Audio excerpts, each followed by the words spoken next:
Boom! Holy shit. Welcome back to another Game is Full of Bug developer stream. Today I am continuing work on some settings. Yesterday I was working on some stamps. So for all of you philatelists, is it philatelists? What's the thing called? Stamp collector person. Philatelist? Philatelist. I'm sure that's how it's pronounced as well. So yeah, for all of you philatelists, this is gonna be good. Look at them! Look at them. This is for the first mission in, or for the third mission in the shroom biome. This is for the third mission in the shell biome. So I'll see how often. Thanks, man. I don't need that many. Like for the demo, I think I just need this one. Actually, just this one. So I'll see when I do these. Like I'm gonna slowly go through them. Probably gonna fix up these because these are also gonna be able to see in the demo. Or I guess just this one and this one. So maybe just kind of fix up the colors a little bit now.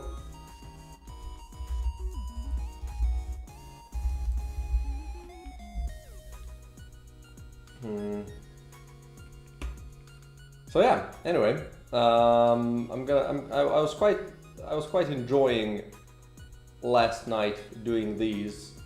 I don't know how much time it took me. I was kind of on a break. I was like watching something on the side and then doing this. So it was just a relaxing time, right? And then I have these stamps to work on, which are gonna be for achievements, which are a lot easier to do because they're smaller. It's much easier to kind of, you know, decide what's like how to do stuff on them. Like these can be, you know, you can do a lot with so much space. But I think these are good, right? I think they're gonna be fun. There's quite a lot of them to do. Basically every time there's gonna be this white one with the white border, which is like for the normal mission, and then it's gonna be this golden one, which is gonna be for the heroic version of the same mission. So just want to make it like a little bit more, I don't know, shiny or whatever, right? And then in the game they also look good. I can show you that as well.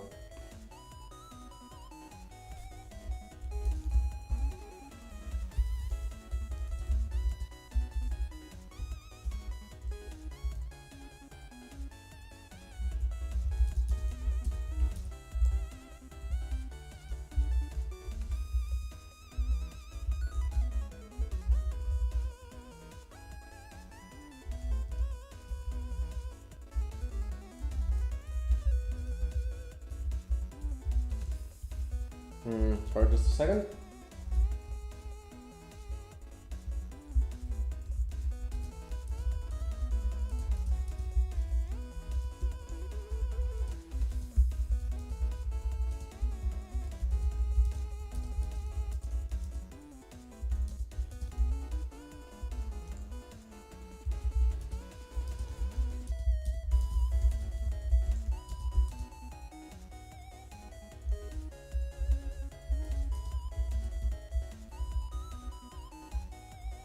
Okay.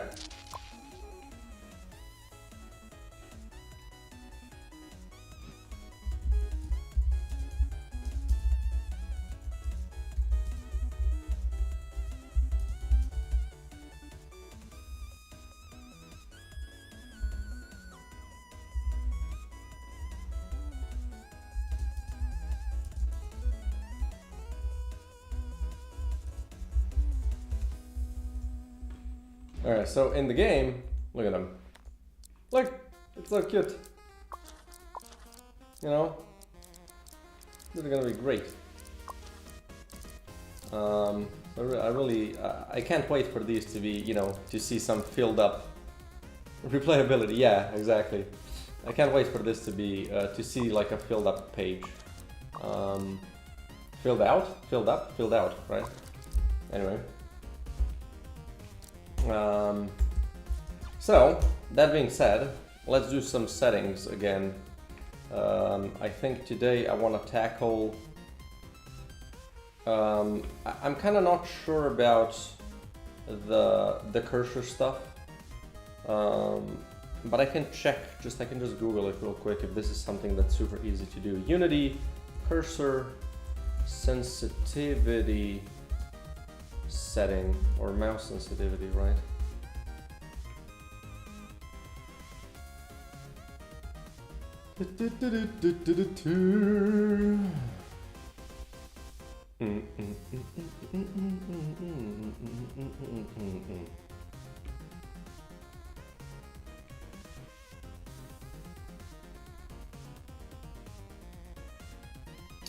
Yeah.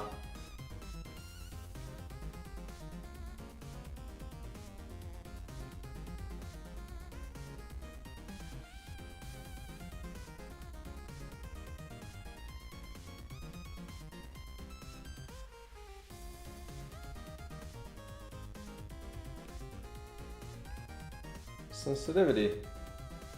Speeds in units per second that the axis will move towards the target value. This is for digital devices only. So you could essentially... let me open this to the side.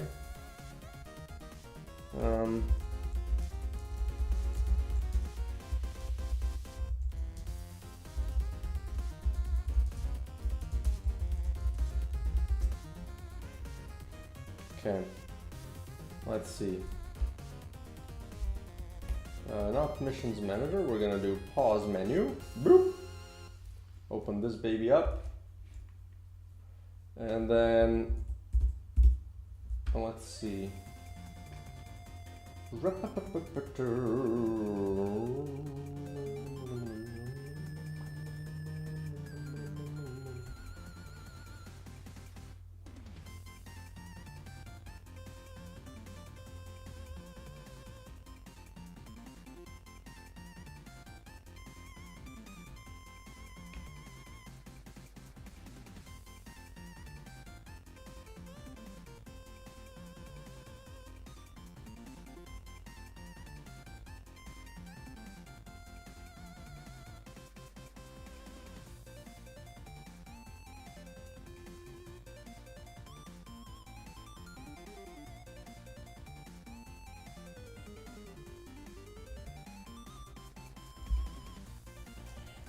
Like, do I wanna have a mouse sensitivity setting? Now that I think about it, like, people said that, like, do you want to have that separate? Like, you have this, like, here, don't you? Like, and I'm using a Mac, which is usually less capable of, yeah, like, tracking speed. I can just change this here, right? Do I really want to make this separate for in-game? Yeah, not for now. Like, if a lot of people request it, I'm gonna think about it. But for now, we're gonna color this in no. Crosshair style. These are kind of... I'm gonna color this in red because this is a lot of work for something that might just be silly. So let's do this. Damage number, there we go. These we can do. I already have a damage number setting down here. So I'm just gonna put it up here just to have the thing up top. Let's see, this is show damage numbers. Enemy base. So yeah, we just have this here. But like, did I have damage numbers opacity? Yeah, I didn't want to have it just on and off. On or off. I wanted to have opacity for them, right? So instead of, we're gonna keep the show damage numbers. I'm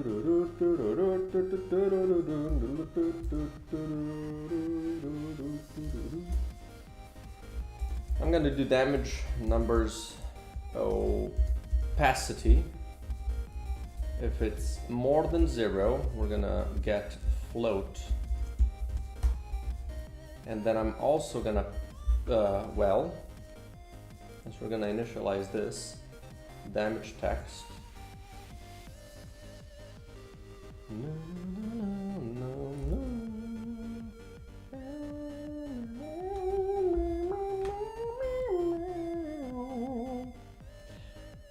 Colors, colori. So do color. Oh, how does this work then? Let me just drop this in.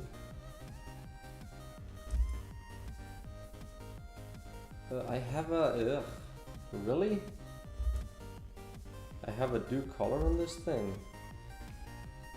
That seems insane. Colors. So from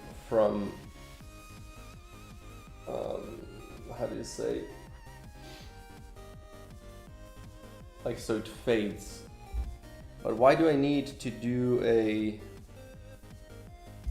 Because I want to have damage colors as well, right? Damage number size, crit damage number colors. Like, maybe just damage number opacities, right? These might be a little overkill, to be fair. Just damage numbers opacity. And then what I would do is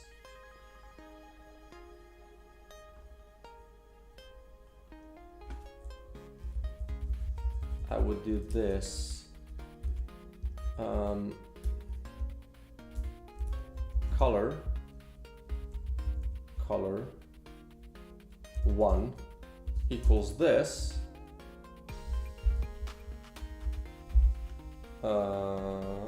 No.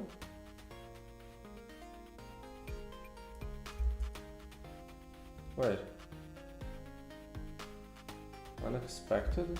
Why? Right, this is tripping it up. So then we do color 1 dot A equals to this times. Now is this a little...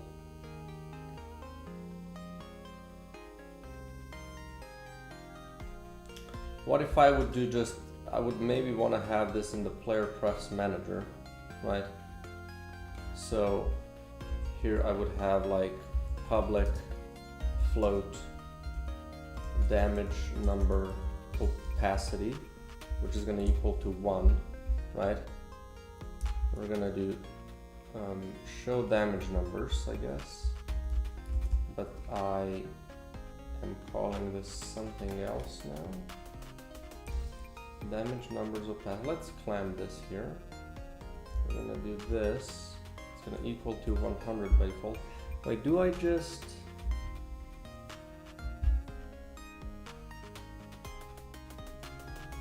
Because I could have it like this. Wait, let me just check that. If I have the pause menu slider, I could just do it between 1 and... Let me check. Because I have a multiplier, I'm pretty sure. Master volume.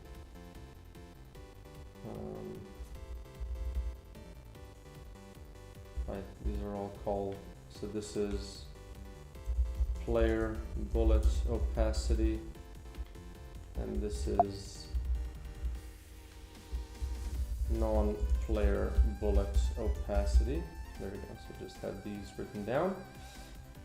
Now let's duplicate this one.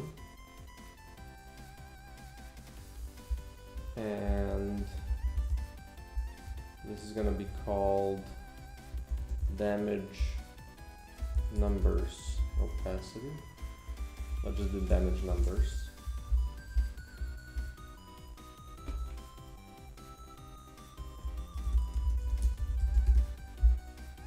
And then the slider, we could really do from 0 to 1, not whole numbers, and then just multiply this by 100.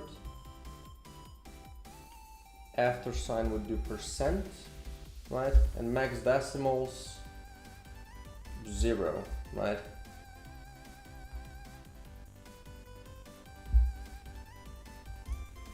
And then this can just be 1.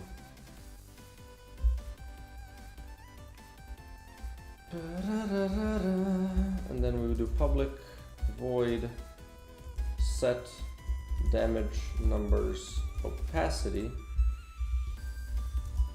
Do I need to do this here? Not really. I mean, it's easier to just have this. Yeah, I actually do need to do it because this needs to be set float.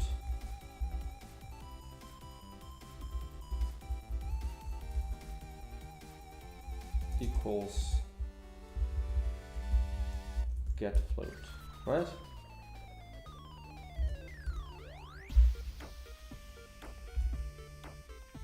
And then this thing can just do this, just player prefs manager this, right? And then we would do here, we would give it color A, color 1, right?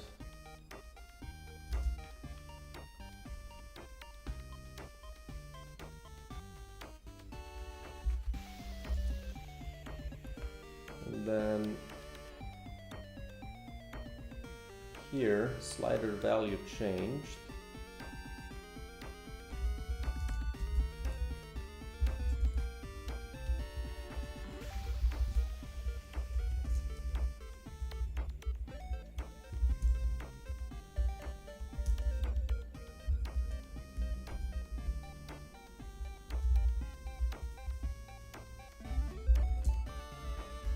I guess we just need to do this because we already have the thing there. And this then also needs to be called at the start. But like, do I need this now since this is 1, right? That's an easy check. I don't need to do all of this crap. I just need to set it at the start. And then we can just get float, right? Don't need all of this bullshit. Get float. There we go. I just want to avoid multiplying by, you know, for every damage number because there can be a lot of them. So this is just would be really redundant. So this, I think this should be good.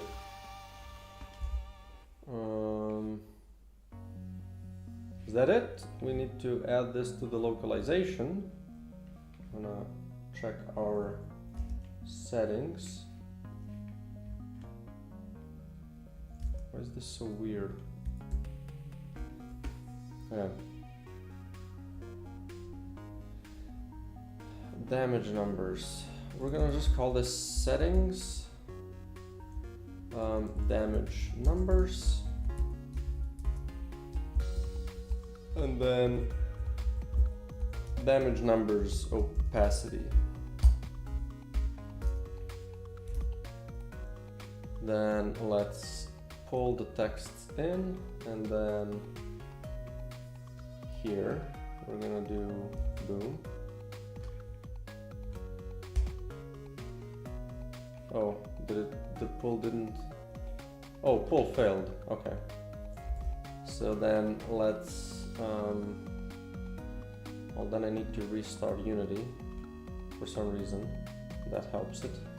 But first we're gonna do dialog texts, wait, string tables, there we go. This thing, authorize, is gonna go through the authorization, continue, and now I need to restart Unity. Don't know why this is how this part works, but I can't seem to just authorize it and have it work. I need to restart Unity after, which seems weird. It seems like that this would kind of override the thing again.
Okay, let's see. Can I just pull?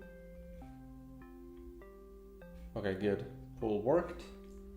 So now we can go to canvases. Canvases. My God. And then damage number slider, and here we drop in this thing.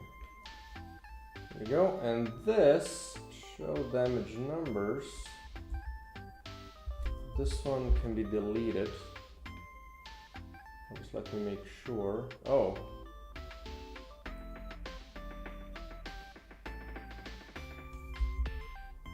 Yeah, this doesn't need to happen. So let's just do that real quick.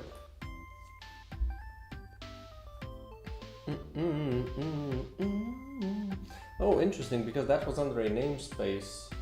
It didn't really, it wasn't bothered by the error. That's interesting. There we go.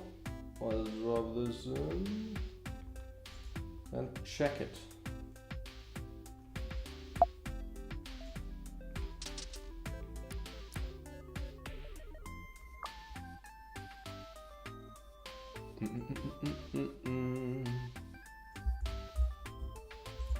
What am I checking? Right, damage numbers. Let's see how this works, and if it does, of course.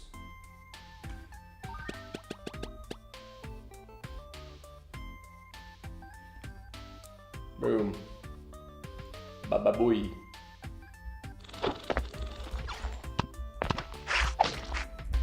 Damage numbers are there. Let's reduce the opacity.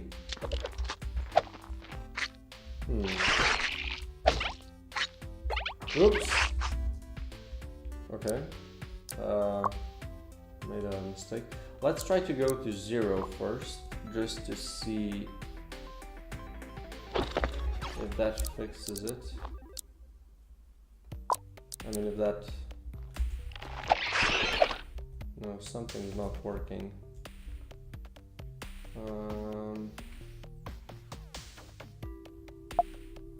Maybe I didn't set player bullet opacity. Yeah, that's not it, chief. Go back here. This. Boom. Starting in 1. Whole numbers is off. This is all correct. Let's save it. Let's try it again.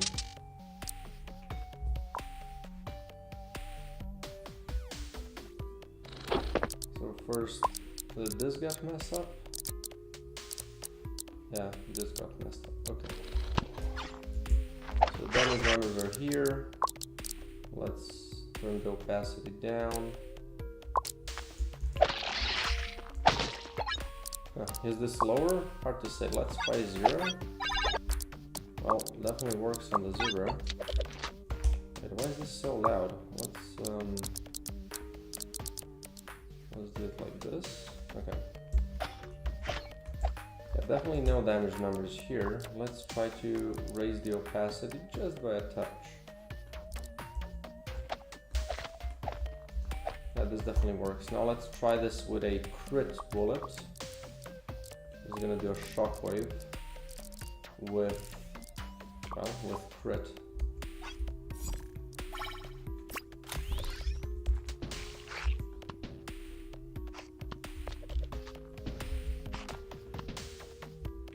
Okay, good.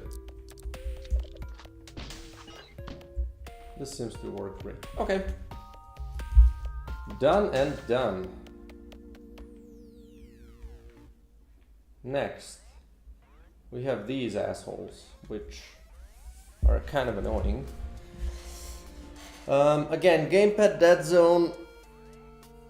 Like I said, I'm already ignoring the bottom 20% of the gamepad input, so I don't think any gamepad is so messed up to have more than 20% when released. That would be quite a messed up controller. Inverting though, this could be useful, I would imagine. It's kind of an annoying setting to make though.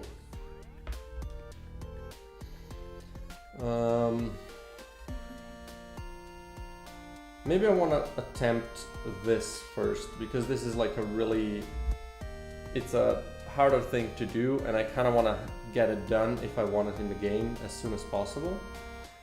So let's do hold to shoot first.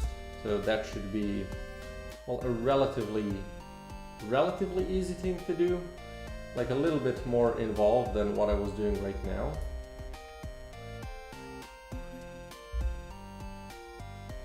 Oh, since we're on the topic of damage numbers, I want to make sure that I don't spawn them just somewhere, you know, just in a weird place. So I'm gonna do vector 2 spawn position equals this. We can do this in one line probably.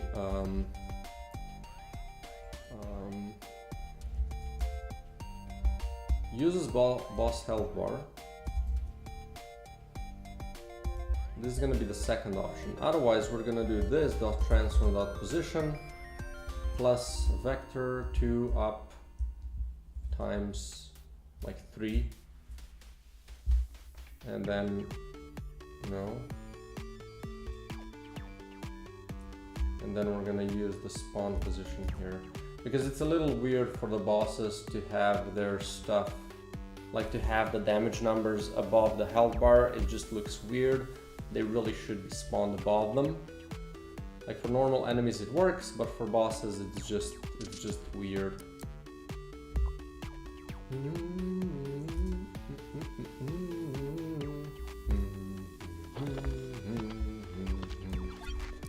So these work normally. Now I want to try this with this guy.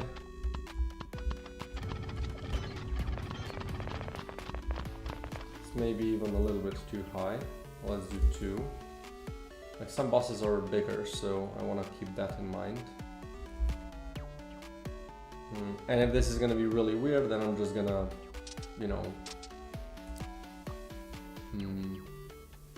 I'm gonna adjust per enemy. I can just add a setting.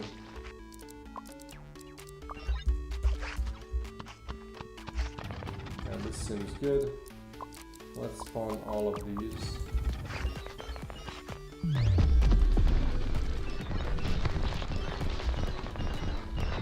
Okay.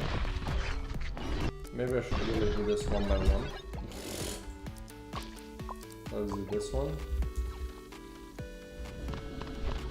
Seems good. Let's do this one. Good.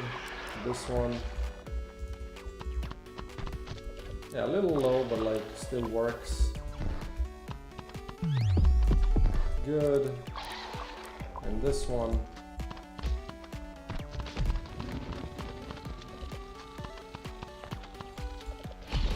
Yeah, potentially a little low, but it works. I could change damage number colors. That is a little strange.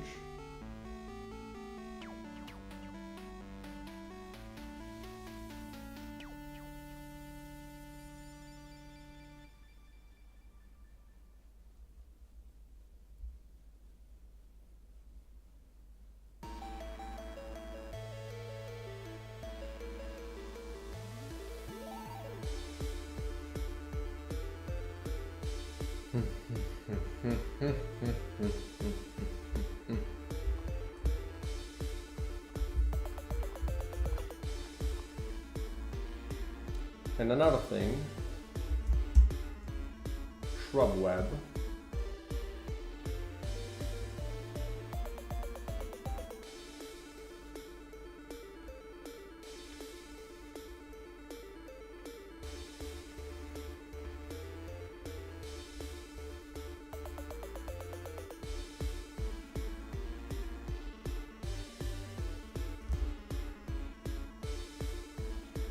Let's give it 20 health. This is a comment was made the other night that the webs are really harsh to deal with, which I do agree. So having them 2 hit probably makes sense.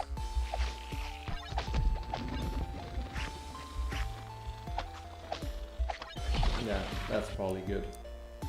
Okay, I'm gonna also note this in the changelog real quick.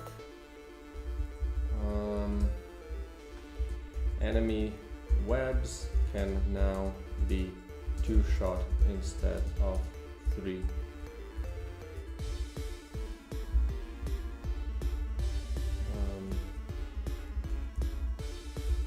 Are now destroyed with two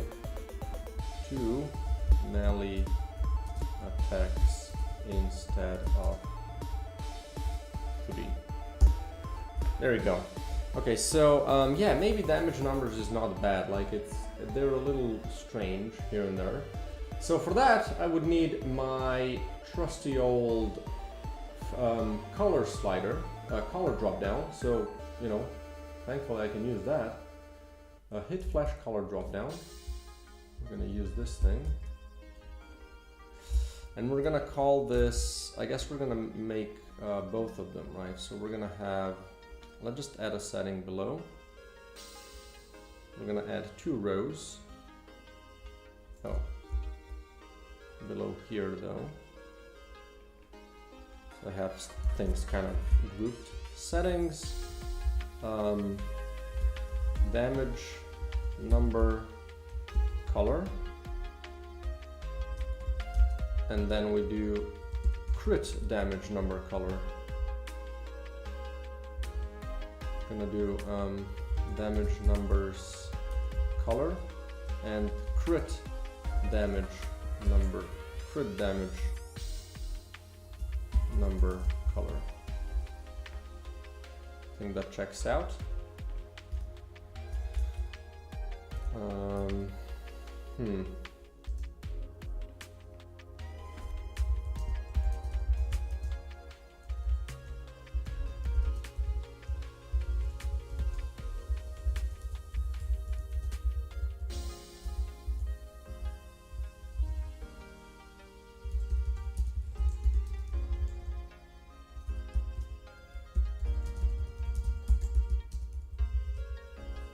Okay.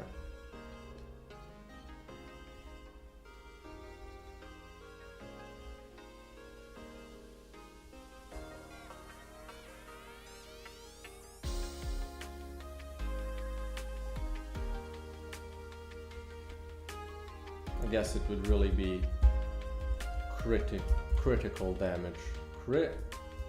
Critical damage number color, right? Okay, anyway. Let's go here. We're gonna pull the texts. I'm gonna make 2 of these. First one's gonna have this thing.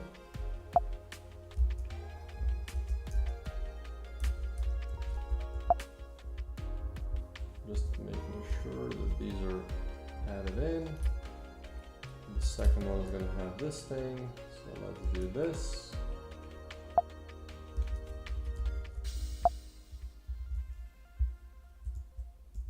Critical damage number color. It's gonna be damage number color.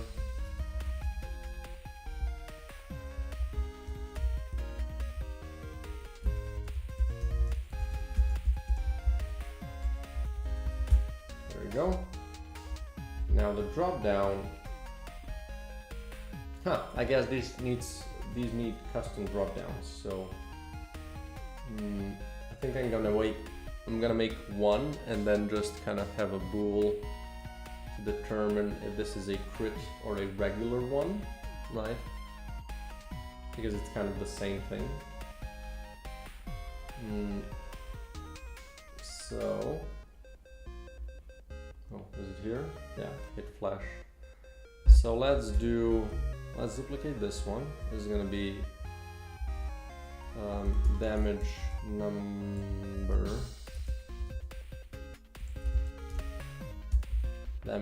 color.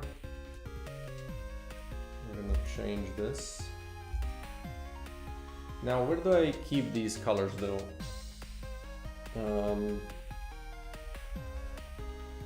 I guess I could have this on the effects manager as well. It's kind of it's a convenient place. Oops. So we're gonna do hit flash colors, then we're gonna do damage number colors. Let's copy this one rather, and then crit damage number colors. So we have that thing. Let's lock you in, and we're gonna do we'll just do bool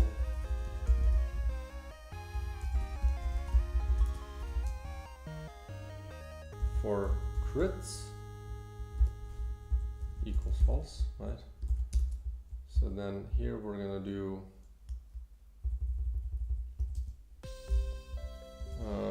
int amount of them equals, if it's for crits, then we do effects manager dot instance dot crit dot length. Otherwise is the same thing but the regular, right? And we do amount of them.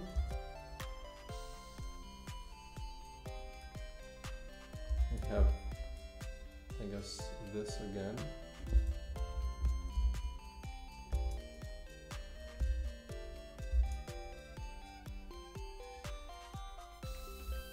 Otherwise,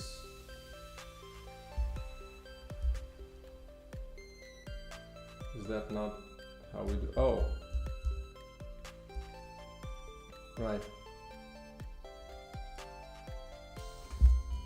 I need to do this with the whole thing.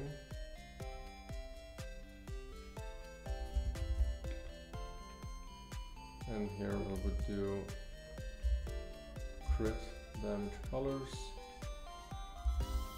Otherwise, oops, right.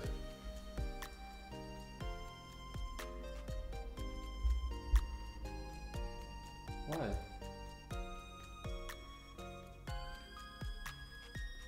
Okay, and then just get this thing out, and we would do color equals this. Or I guess string color equals this.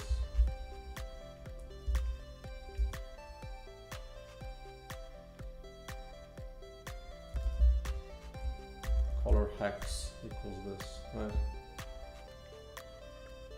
But here we would do the regular ones, right?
I'll just do that.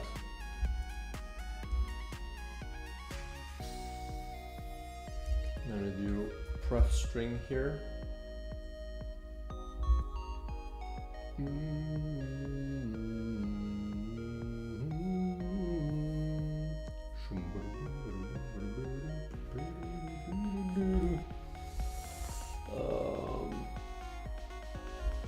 Well, this should be easy again.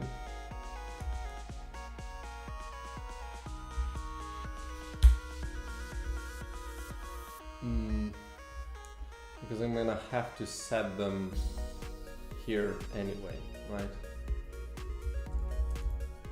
So let's just do this.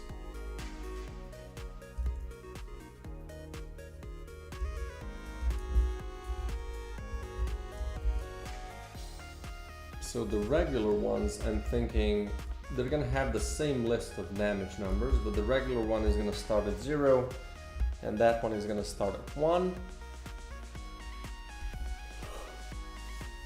Oh.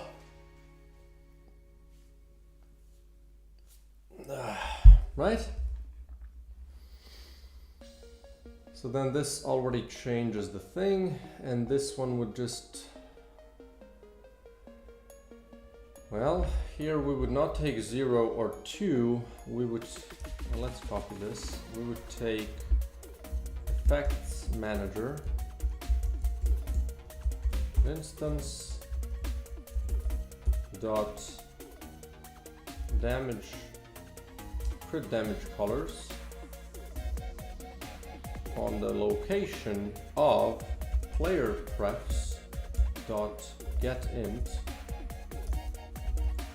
and we would get crit damage numbers int.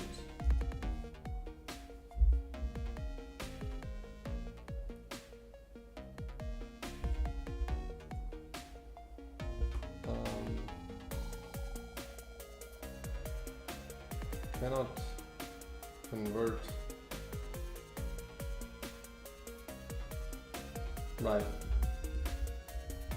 Don't need this, just the direct color.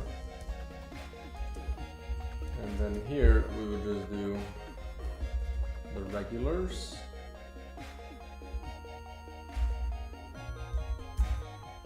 And then we would control the opacity, right?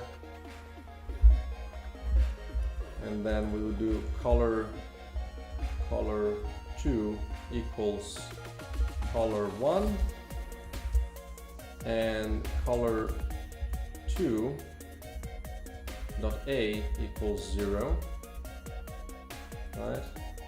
And then here we would do color to color 2, and then I don't need colors anymore. This is gonna work on its own.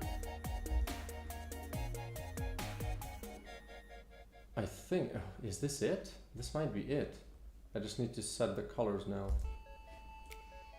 So let's go to Unity. Something didn't work.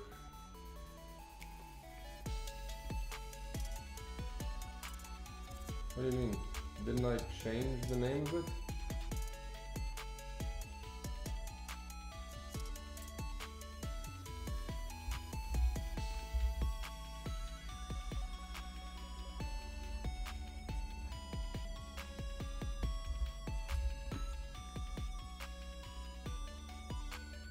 I'm pretty sure. Well, it is compiling, so that's a good sign. Okay, so damage numbers drop down. First we need to remove this thing. And we're gonna add damage numbers color drop down. And then this one is gonna have this drop down. This one is gonna have this drop down. And then we also need to do the reverse thing, which is this. And then damage numbers color. We're gonna do set, oh, right, set number color. Let's just name it properly, so this thing isn't strange.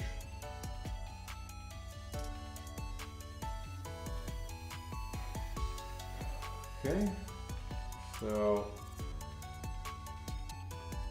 set number color, and then this one is going to have this one, and again set number color. Now this one needs to have crit damage number color, and then I need effects manager,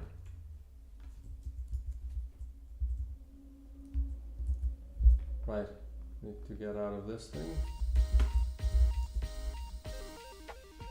So here we're gonna need some colors. So for the damage, by default, I'm using this.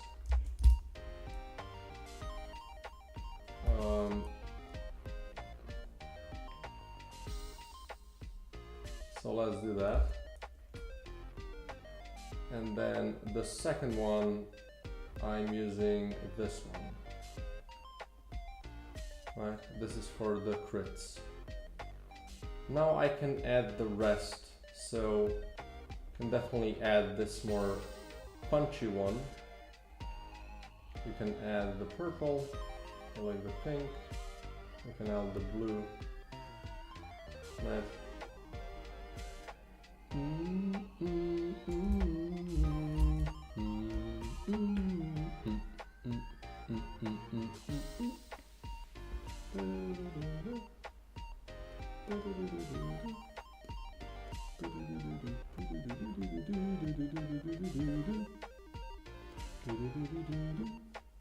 We're gonna have the same colors. I mean, you know, since I have them split, I might as well leave them split, just in case I decide to do something differently. It would be a shame to do this again.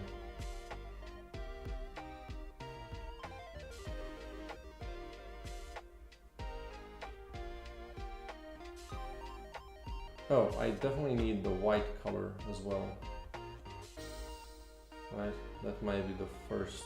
So let's copy this, paste, and then we're gonna apply. Okay, let's see if this works.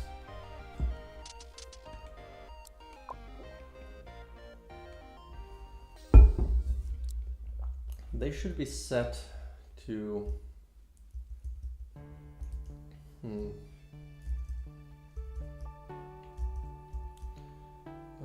didn't I set them? Yeah, this one was 0 and this one was 1.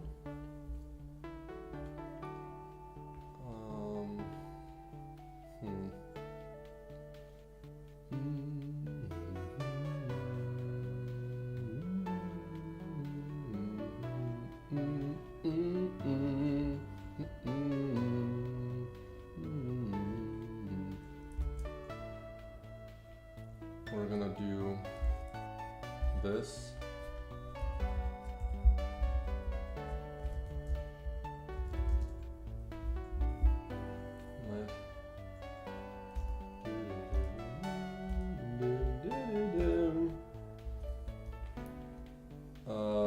Where do you delete, like, reset player prefs?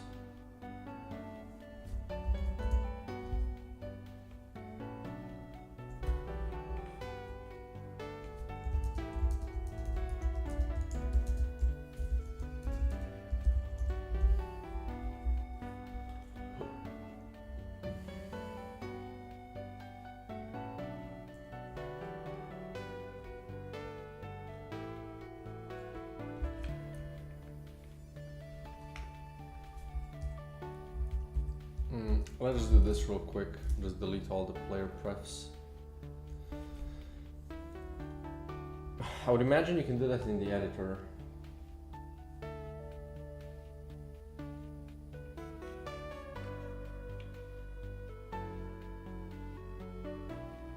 You know what? I should really do.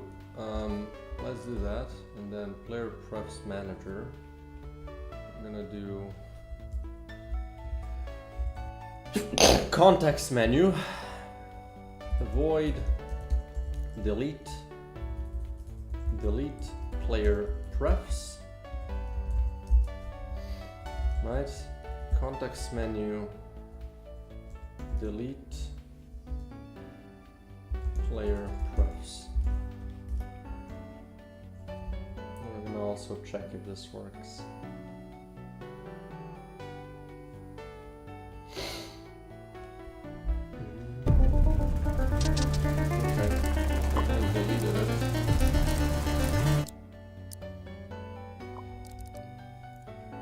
These are, let's see if this checks out. Okay, and then if I go to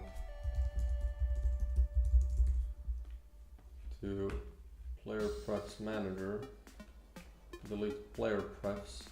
It did delete them. Okay, good. Sorry. Okay. Okay.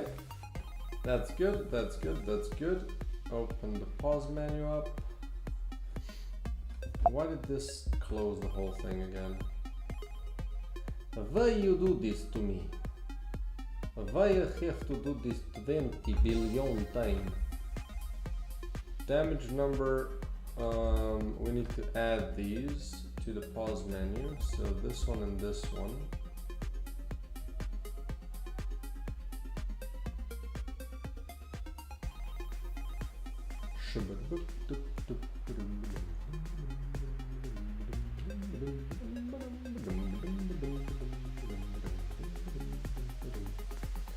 All settings. Okay, let's do all settings, nav buttons, and then we have the content. Content, is this content container? Content container.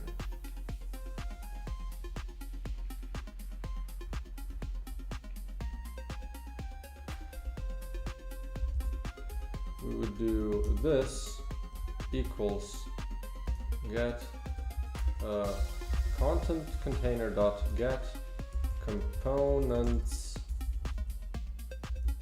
in children. Nav button.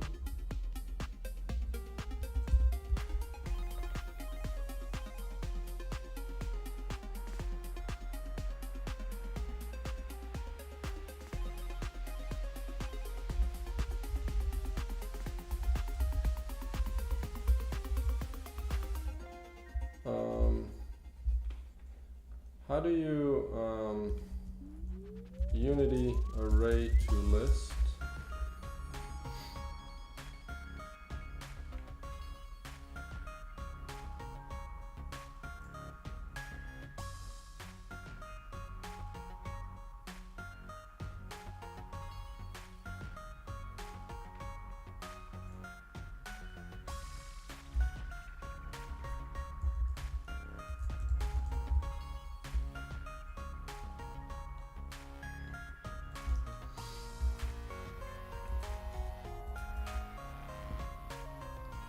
Let's see if this works, and I'm just gonna make this empty.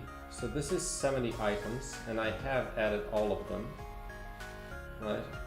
So let's just make it empty, and let's see if this works. Okay, it's a little less.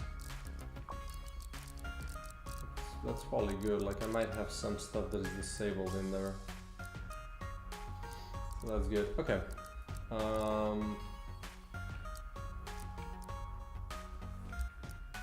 Huh. This one isn't part of it. I guess that's a problem. So we're gonna fix that.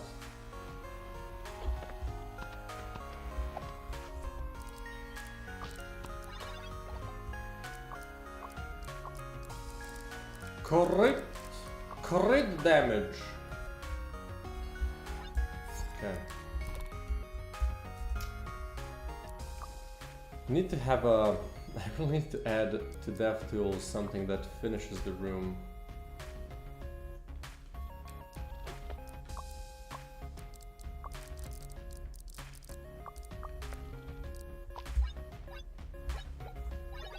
Okay. Room. Now let's spawn an enemy. Fuck. Okay, this is good. Settings. Let's change this to white. Settings, let's change this to purple or whatever. You could do blue and yellow, you know.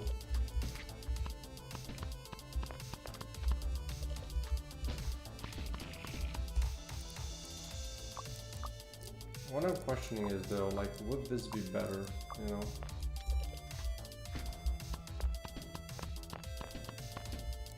it's really hard on the eyes, so I think I actually did make a good choice with this.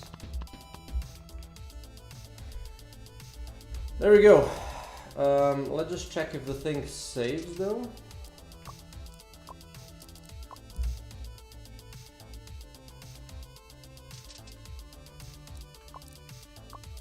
This one does. What about this one?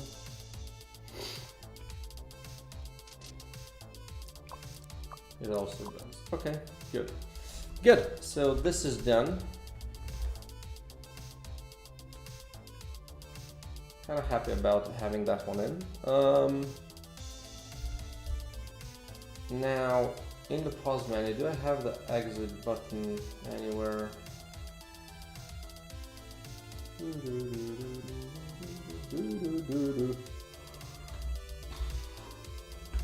Close button.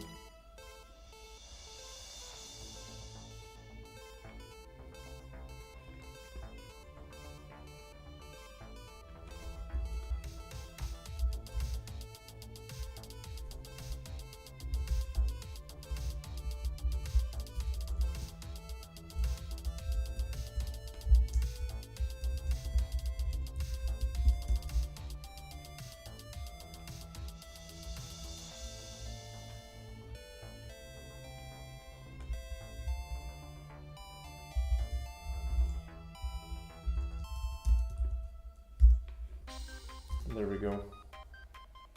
That should fix that issue as well.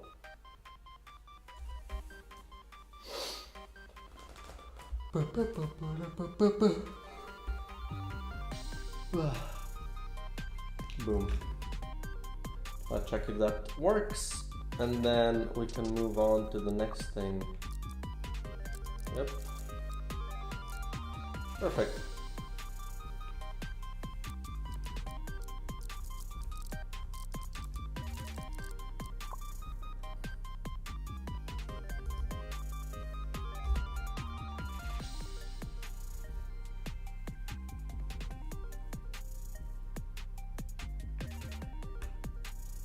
Like HUD scale again, I don't think so. Maybe just HUD opacity for real.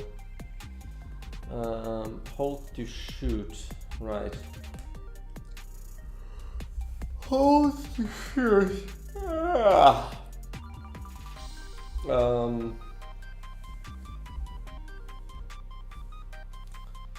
Hold to shoot. This is player attack.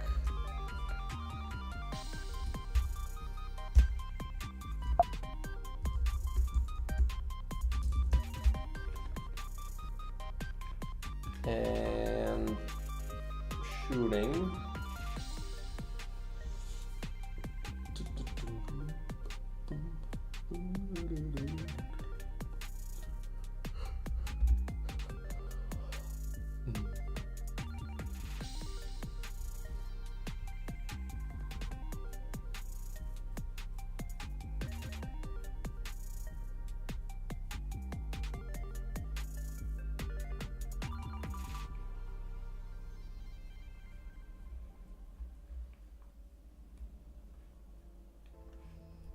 So what I would do here is, essentially I would add bool, let go, or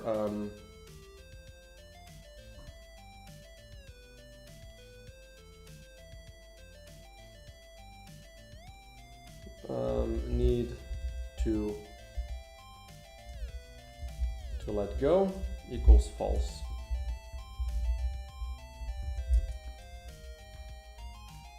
And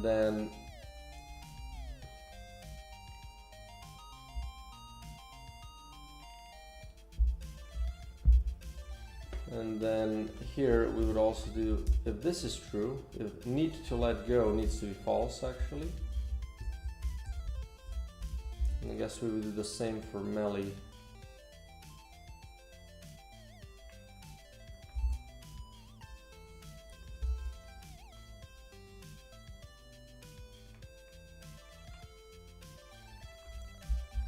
We do need to let go.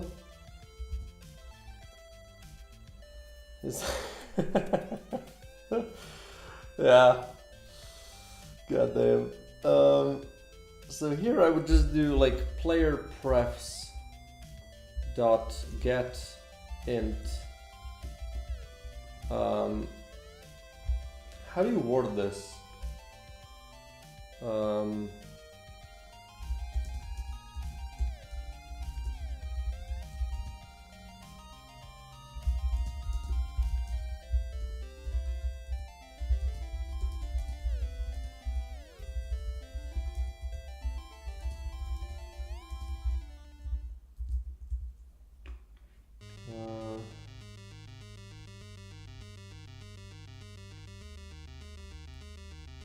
I mean, hold to shoot is probably just good, right? So hold to shoot equals 0, right? This is going to be 1 by default, but if it's at 0, this is going to be set to true. So same here.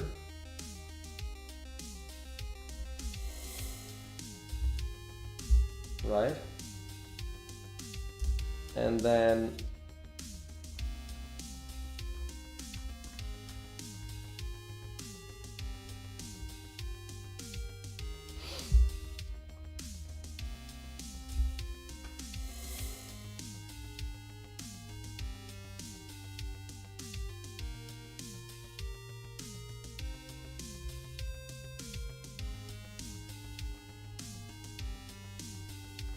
we would do, if this is false, we would do let go need to let go equals false.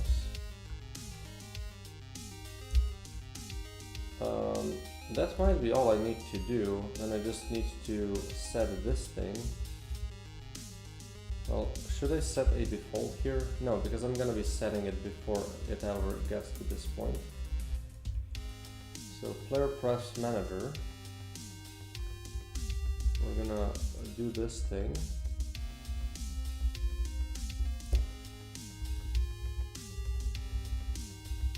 And then this is gonna equal to 1. This is gonna be set int. Then let's add it to the setting here.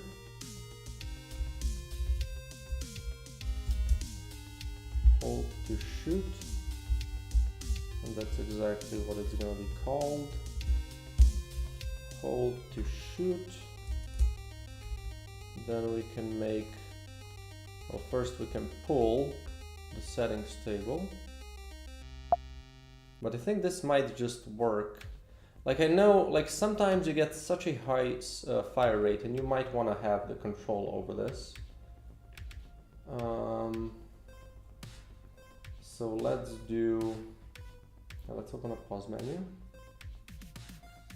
And then, why is this always getting closed? So this is going to be a toggle.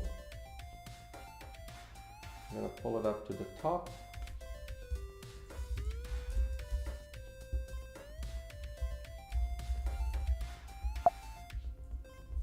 And the text will be this.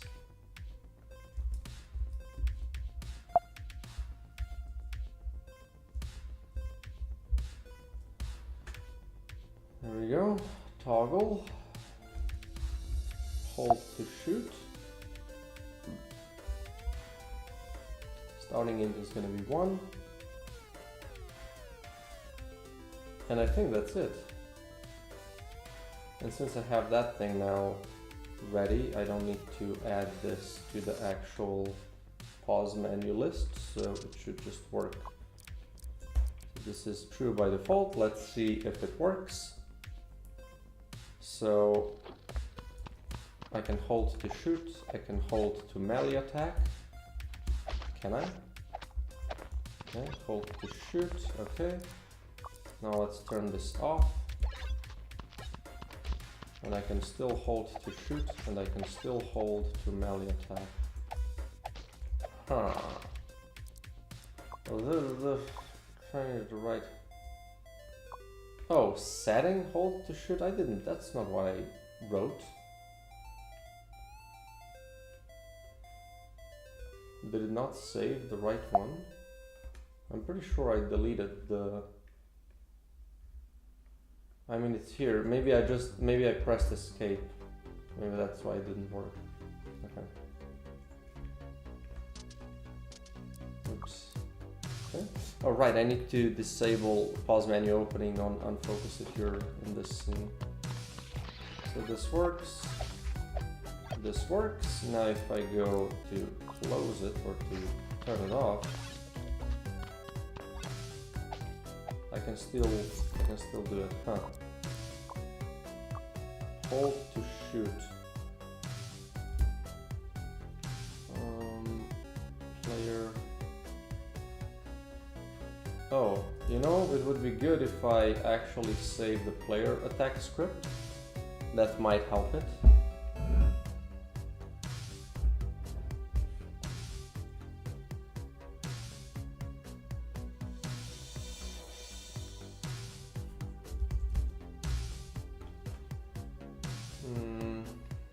Why is it not compiling?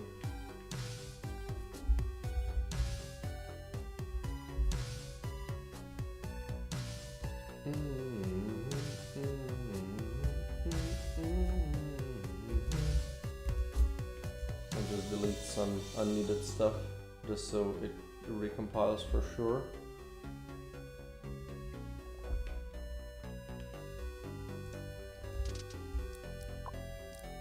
Okay.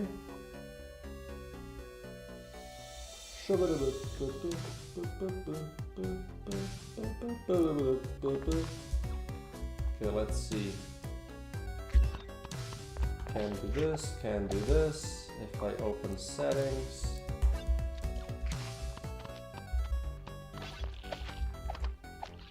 Nothing changed.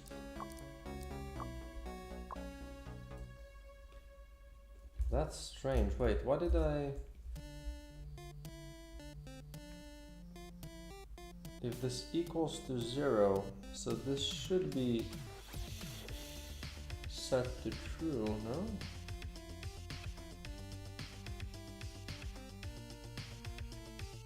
Which means that this should not work.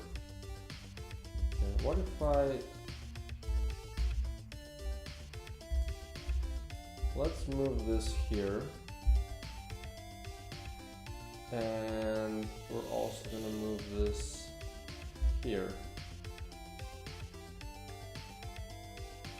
Need to let go. If need to let go is true. And then same here, right? And this needs to be or. If need to let go is true. Because here's like if is pressed. What if we do was released this frame, right? We set this to false.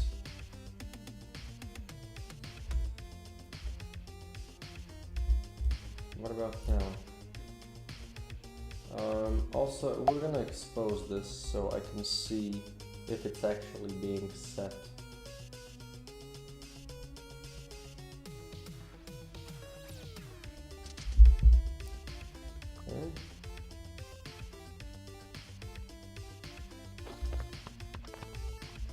As the player attack, we're gonna do debug mode.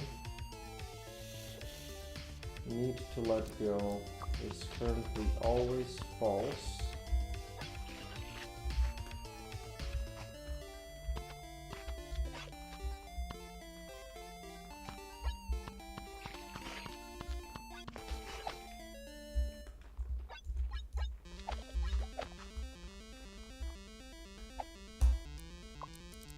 I have this disabled, okay.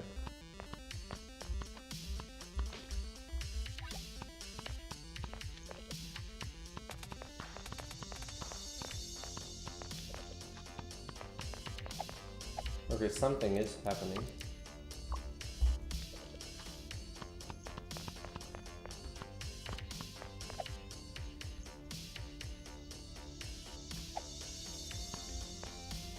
Uh-huh. Yeah, okay, I see.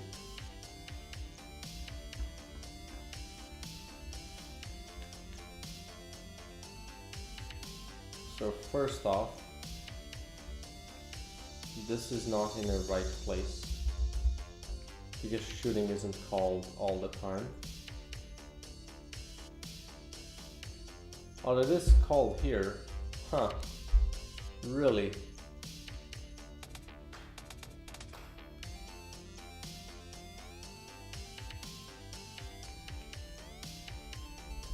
Can this break out of it? Well, it can, but it doesn't matter because this should still run.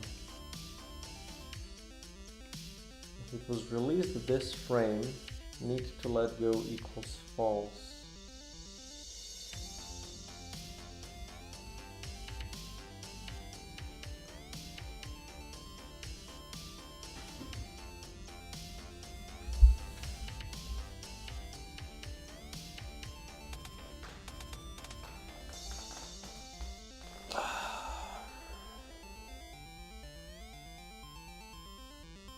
Like, it can't get to here if it doesn't melee first. I don't know what's happening exactly then. If hold to shoot equals 0, it sets it to true. Otherwise it just stays false. I don't really get why this isn't working.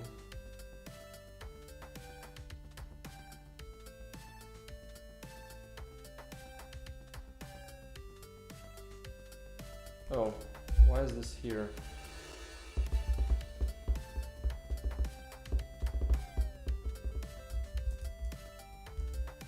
I guess this still needs to be here, but still.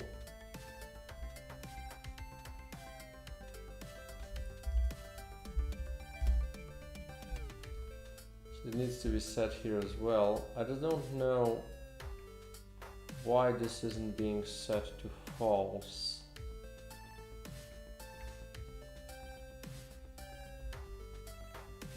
Like, this doesn't matter, this should always run. If it was released this frame, set it to false. What am I missing?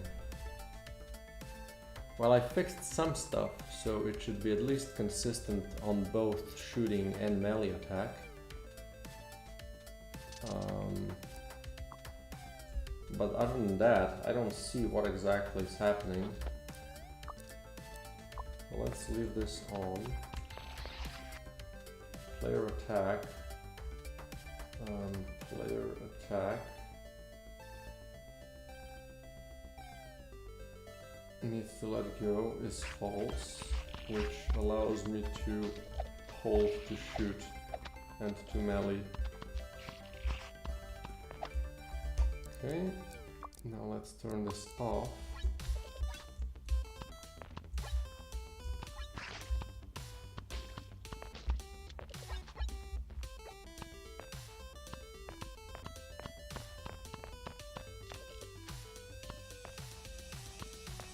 So now this works. What about this?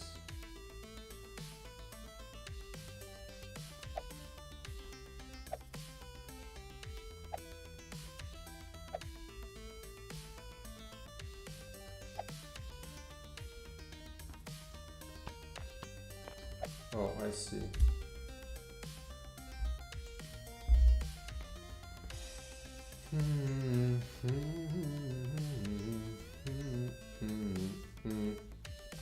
You know what, for melee we're not gonna be doing this because you can't increase melee attack speed. Although, would it make sense though?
Oh, interesting enough.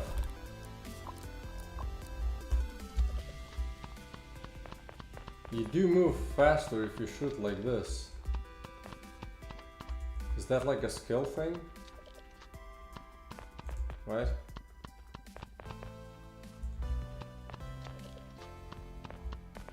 Because this is position, this is based on how fast you click. Or like if you're holding down, your movement speed is slowed. But like if you just click to shoot, you essentially move faster. But it's a little harder because you have to be precise. And so maybe that could be like a skill thing. Okay, well, the point is this works. Let's just check if the thing saves. I think it does. I think it did before. Let's just make sure it does. Good. Okay. So this is done. Now these are, I think they're gonna be really good. I just don't like thinking about how to implement them. I think they can create a lot of annoying issues.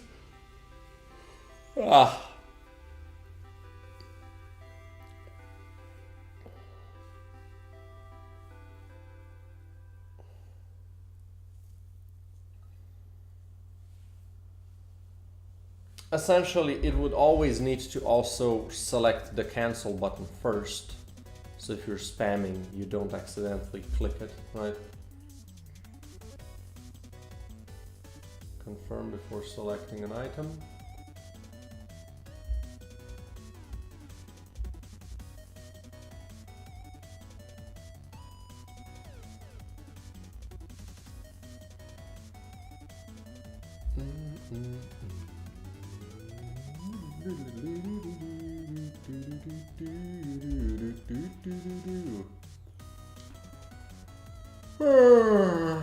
Okay, let's see.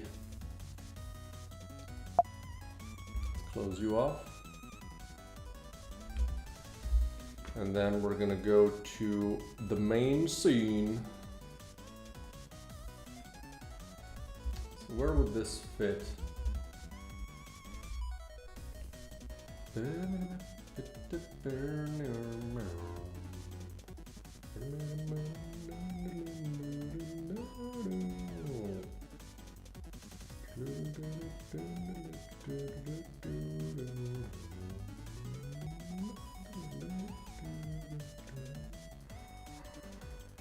I mean, you only need this in the main scene, right? So I might as well just create an object that only exists here. As I would make.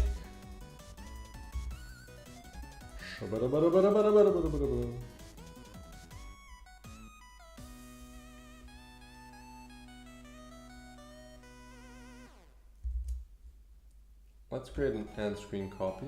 We'll unpack this shit. And this would be confirm pop-up. Now we do need the shadow back. We do need the back. We just need a lot less stuff here, right? Lose. Well, we just need the one header. Oh boy. Header. Don't need this. Don't need this.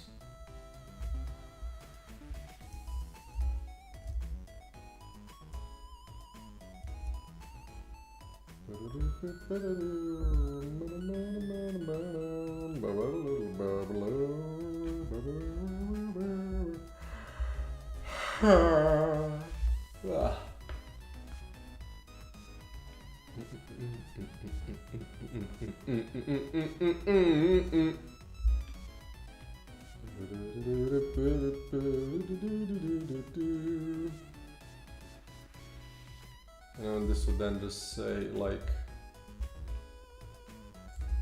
confirm selection,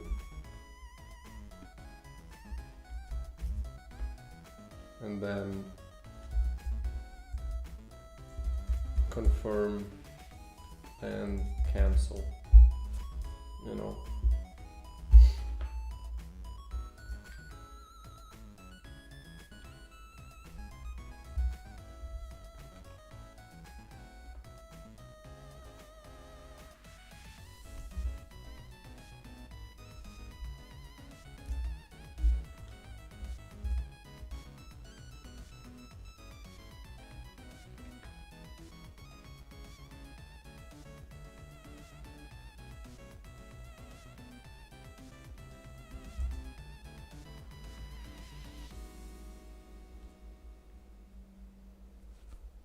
You know, it could just be as simple as this.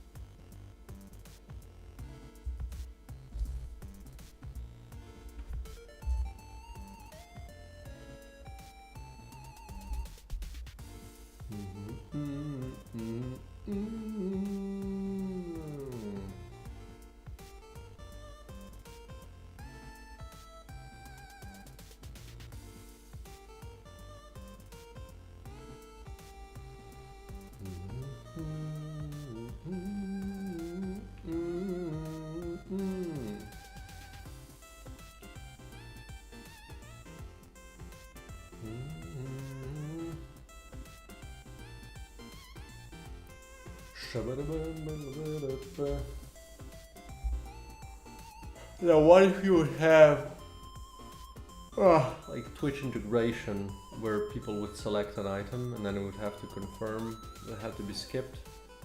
Will I make Twitch integrations? Like, I do know how to. Have done it before. I just don't know if that's a thing that I want to do.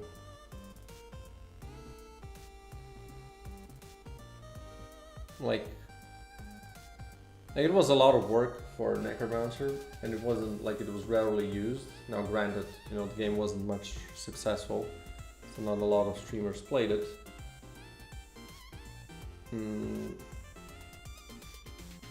But also, even when it was used, I think it's oftentimes just, oh, please everybody, select that item. Come on everybody, vote for that item. It's like, you know, I think much more interestingly, Twitch integration is good when you have that people can spawn stuff, right? They can like vote to spawn shit. That's a lot more fun. So if anything, I would do that. And then for NecroBouncer, I made it so that people's names would pop up above enemies, so you'd like fight them. And the thing that I didn't fully realize in the end was to also, like, if you got killed, it would tell you the name of the, you know, of the person that killed you, like of the enemy that had, like which name the enemy that killed you had, so you could kind of, you know, ban them or something. I think those kinds of integrations are a lot more interesting. Like choosing an item, I don't know, whenever I see it, it's like, oh yeah, of course, you make, you know, you give viewers the option to choose the item, but it's always like, oh, come on guys, choose that one, and then either it's that, right, they chose the wrong, or like, or they have such a sway, you know, over the community that they just kind of get their way, right? Oh, thank you for voting the right one, you know. It's like, it's better to just have them spawn shit, right?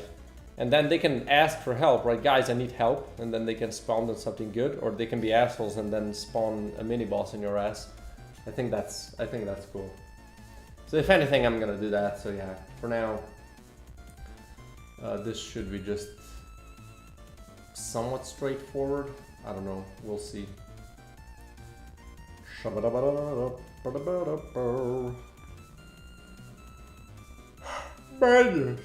Oh, wow. Create a script. This is gonna be confirm pop-up.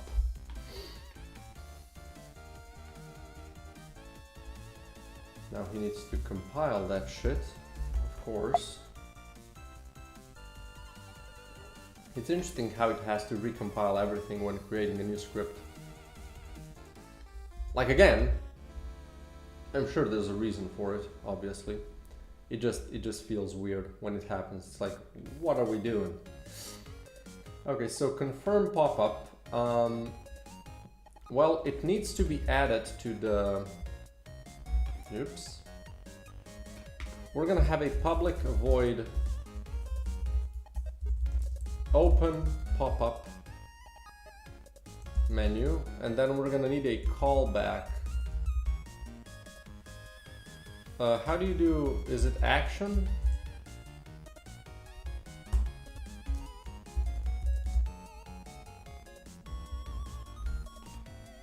Right, open magazine. No. Open magazine for, well, what did I do?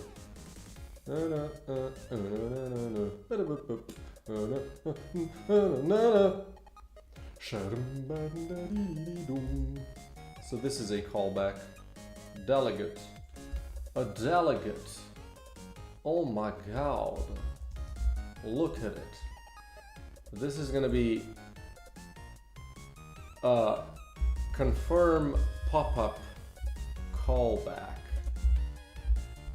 And we're gonna call back with bool confirmed. Right? So then here, confirm pop-up callback.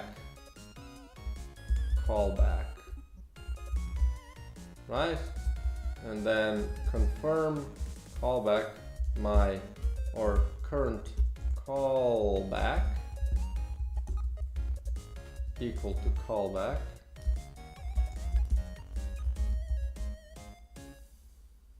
Now?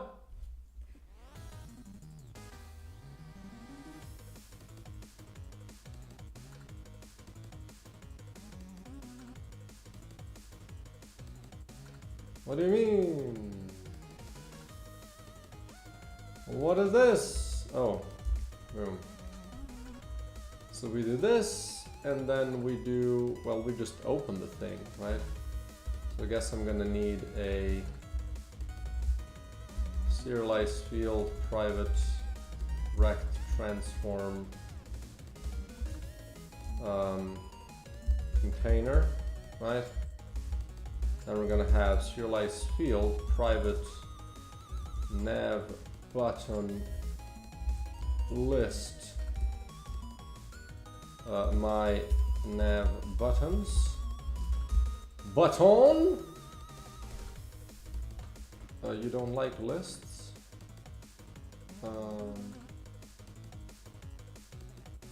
Is that not, wait, list? Wait. Yes, please. Okay. And then here we would do container dot set act game object dot set active container true, and we would then also do navigation manager. Right, I also need private list navigation button prev buttons and private navigation button prev current button, right? And then we would also have close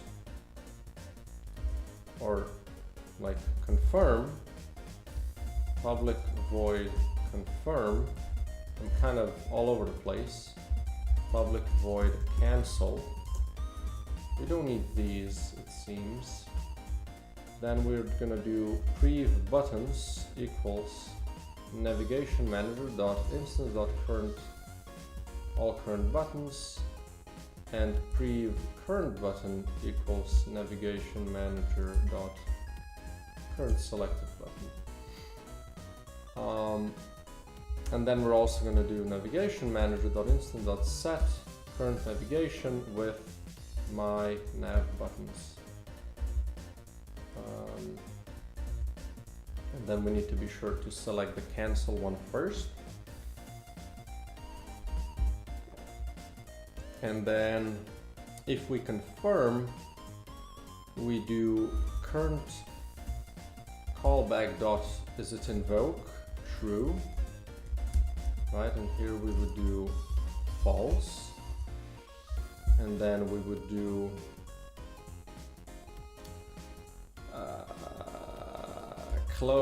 void close menu, where Bool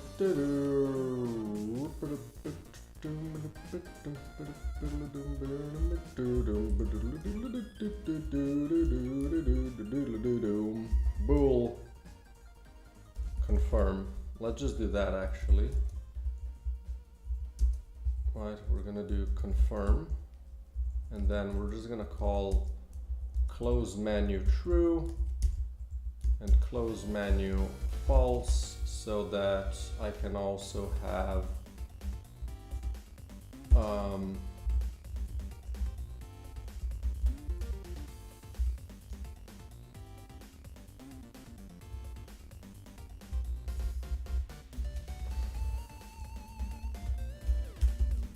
and escape cancel I escapable. Let's implement interface. So we're gonna have escape cancel manager dot instance dot add this, and then here when we escape, we're gonna do escape cancel dot instance dot remove escapable from list, and here we would do close menu false, right, and return true.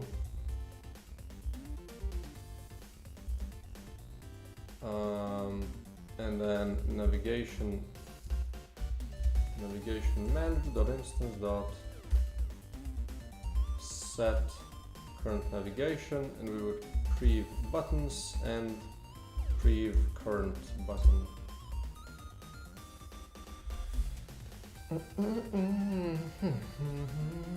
And I guess we would do a little bit of delay here, so maybe 0.1 null and 0.1, and same goes for, well,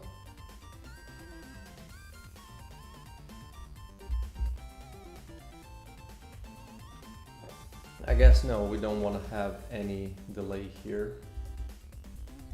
So we wanna really do this first and then do this immediately.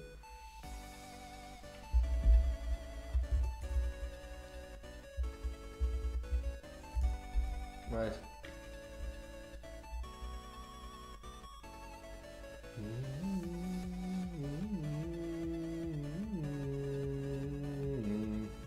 And also you won't be able to pause the menu while this is open, so we're gonna do settings.instance.can be paused equals false, and when you close the thing it's gonna be true. Or even better, we're gonna do bool was pause menu pausable equals, well, equals false. Well, it doesn't equal to anything, it doesn't need to equal to anything. So we're gonna do this equals this. But it definitely needs to be not pausable, then boom.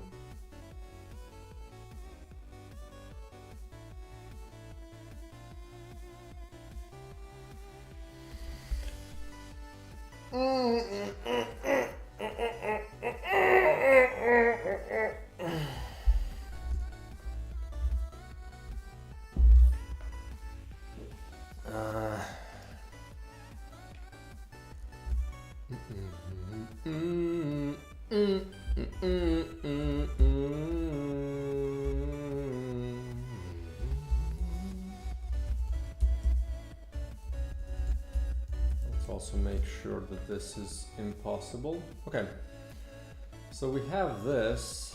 Now we can find get reward, which this one is great. Great. Open blah blah blah. Upgrade user. And then here I need to set the thing.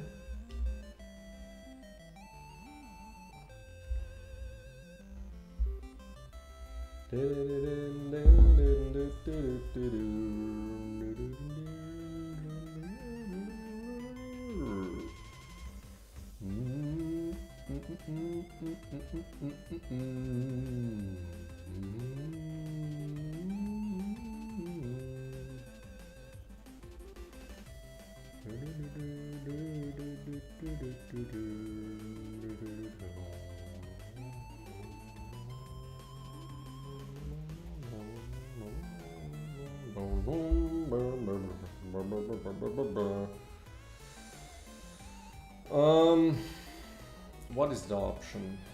Upgrade option. So probably select it here.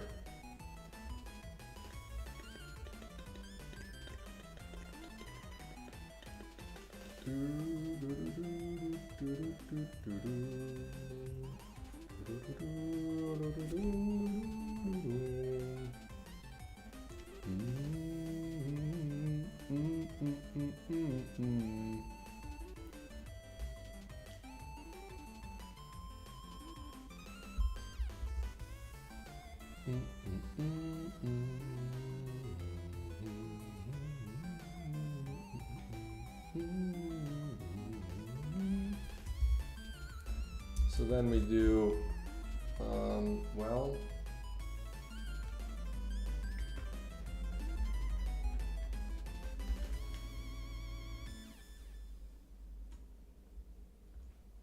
so confirm pop-up, I have this thing, right? So here I need to have this thing.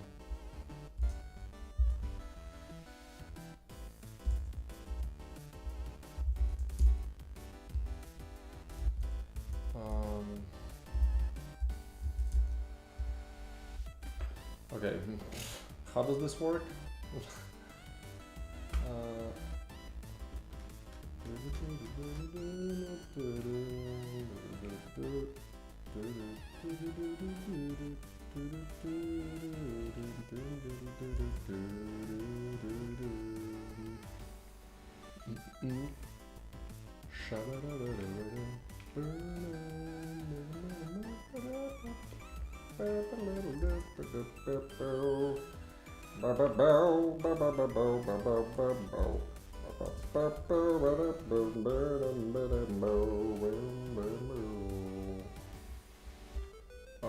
Why do you like this one but not that one? Call back? No? No? Why not? Please! Okay, what do you...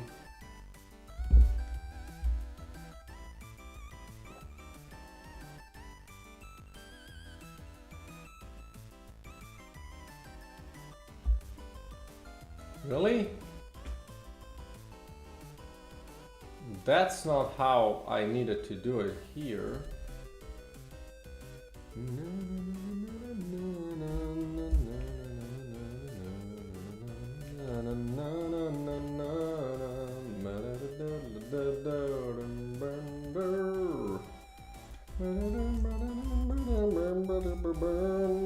There we go. Now it should work. Callback. Confirm callback. Right? And then how do I do this? Do this here.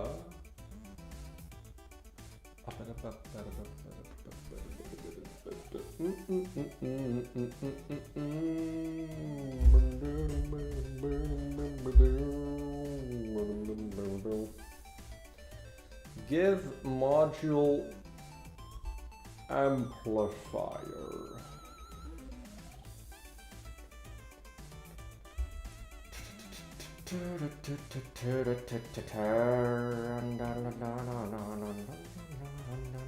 For item. And then we do confirm. Wait, what what was it? Was it just a public void, or was it, what was it?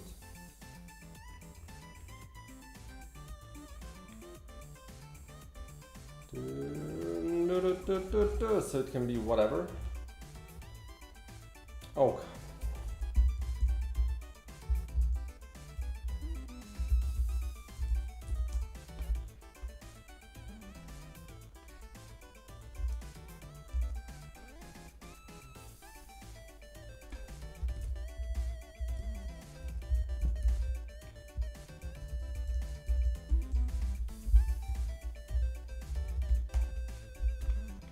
Then we would do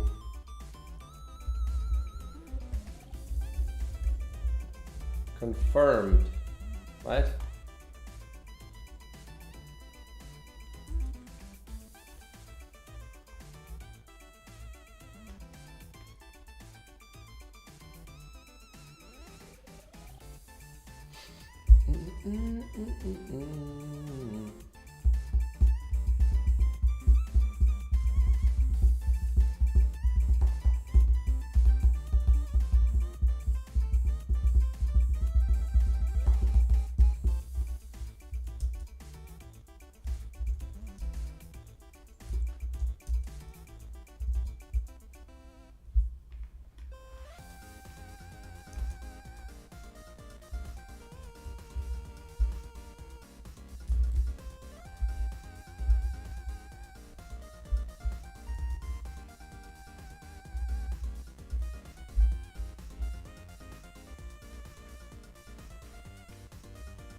Oh, this is a bool. Okay. So what is...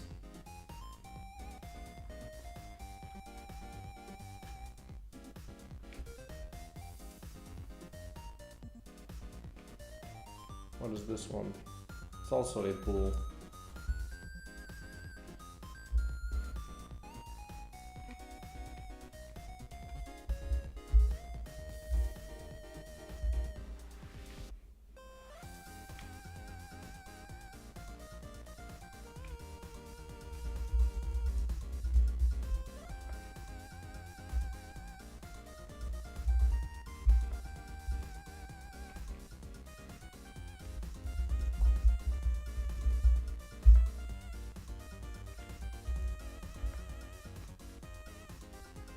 So then we do if player prefs dot get int confirm item equals 1, right? Equals 1, yeah, because it's gonna be 0 by default. We would do this, and then confirm pop up dot instance dot open.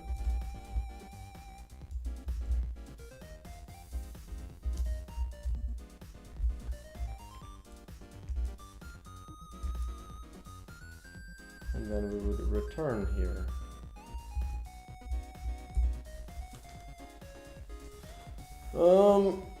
Now what if you actually confirm it?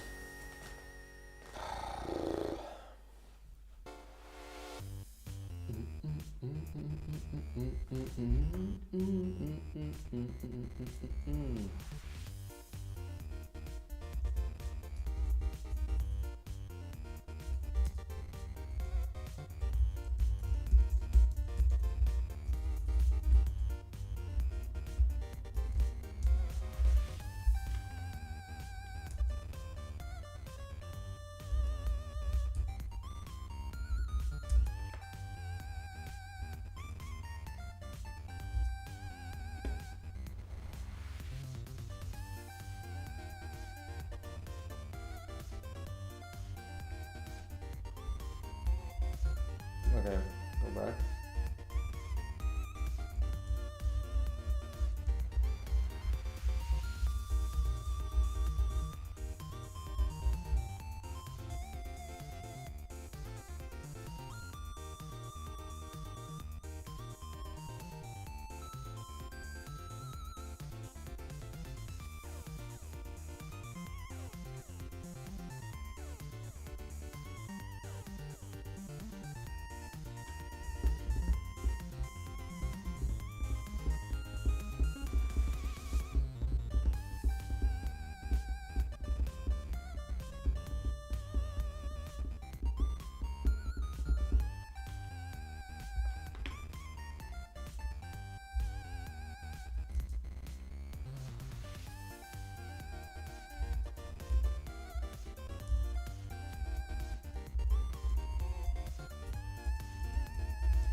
So then I just call this here, right?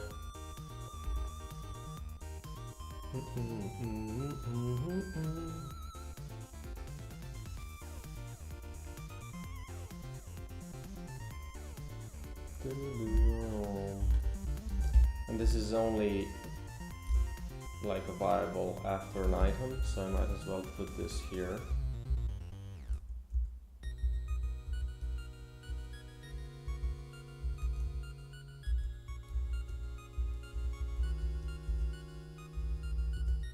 Right.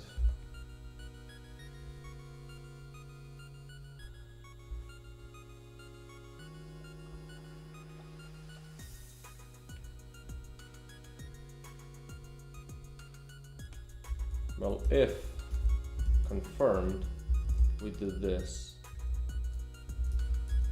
right? Else, we don't do anything, I think. Or do we?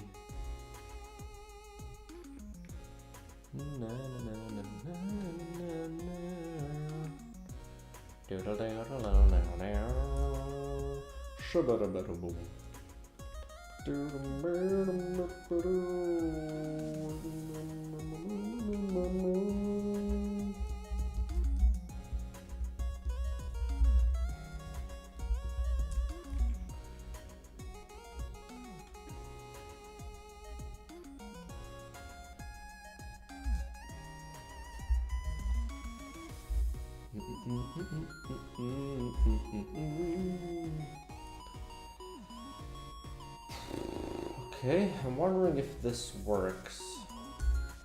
Confirm item. Let's add this thing to the actual thing.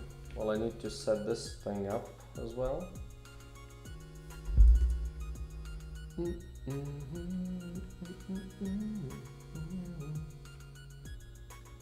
this.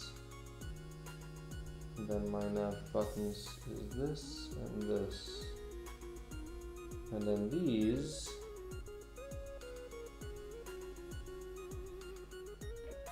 will do this. Confirm and cancel. And then also these need to be swapped like that. And also I need some localization stuff. So let's go here. We're gonna do settings, confirm item, but confirm when selecting an item.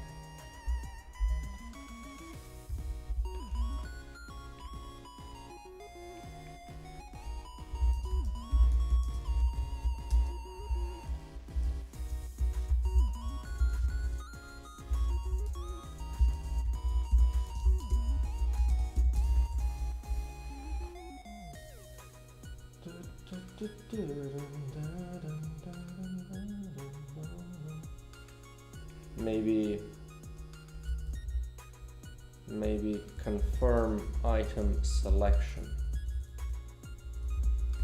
right? And then I also need menus. You know, this can be part of the settings. This is going to be confirm pop-up, header,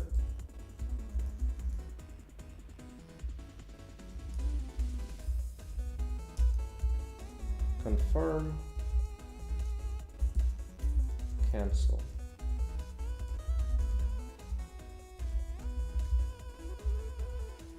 And I guess just confirm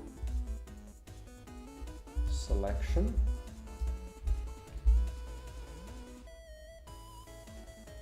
I mean, it's not the best, but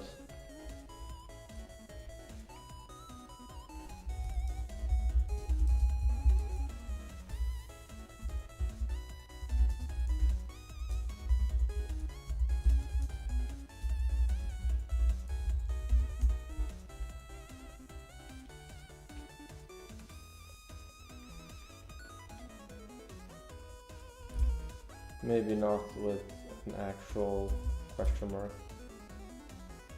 Okay, so header, confirm, and then here we would do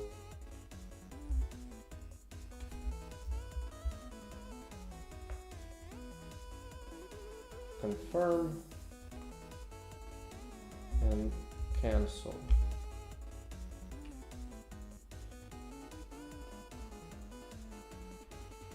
Okay. And now, oh my god, let's go to, like, the first one is going to be the hardest to set up for sure. And also the most important one. Like, realistically, the items are the most kind of relevant one here. And maybe the boosters. I don't know which else. Oh right, the purchase, like, you really need a purchase confirm. You know, maybe. If I have it ready, I might as well set it up. Canvas. This thing, hello. So let's check the things. So we're gonna do another toggle. It's gonna be called confirm item toggle.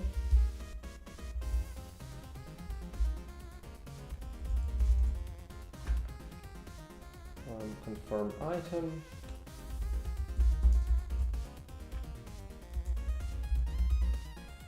Right.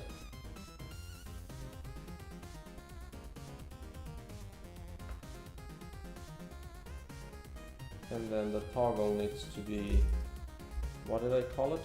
Confirm item. You know what? Confirm item selection.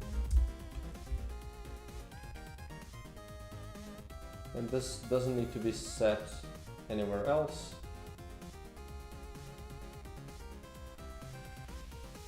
Oops. So this starting int is going to be 0.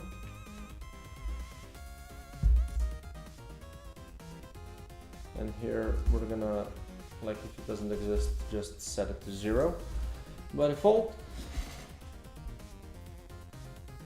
Let's see if this works. So first I'm gonna try it without anything just to see if the normal thing works.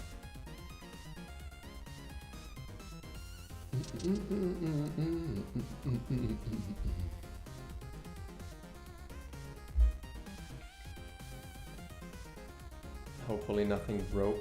I did save the scene, so I'm pretty confident that everything should be fine. But I guess it hasn't crashed today yet, so that's pretty good. It's been like 2 hours. I'll take it. I'll take those. That's definitely a win. Well, I'll just play. I think everything should be saved. Confirm item selection is false. I don't know why is it lagging so much. Let's just restart.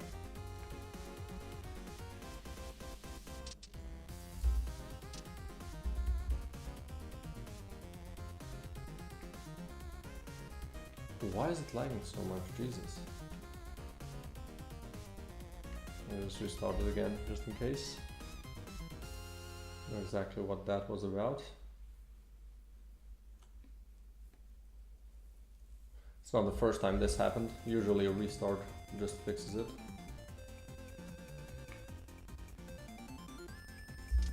There we go.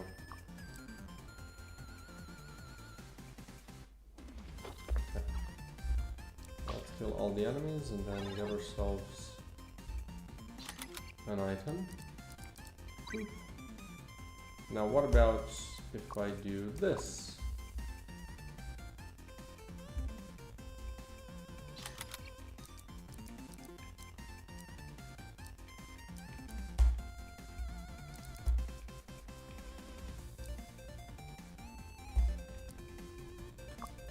Okay, it did work, just the cancelling didn't work. Why not? Confirm pop-up.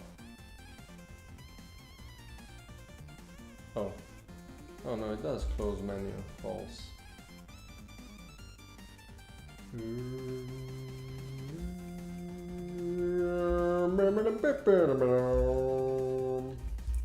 Well, we need to definitely turn this off. That's for sure.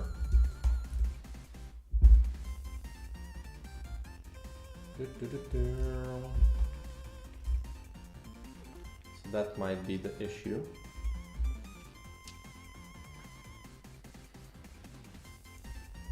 Okay, so we know we didn't mess up the regular one, so let's just check this. This should still be set to on. Okay. Oop. Oop.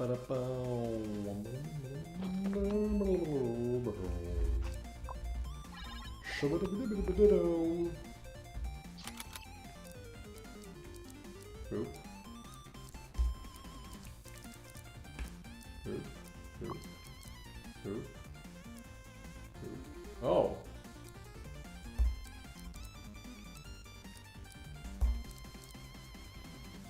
Huh. Right, because, okay, I see. This is part of the old... Like, there's a reason that happened.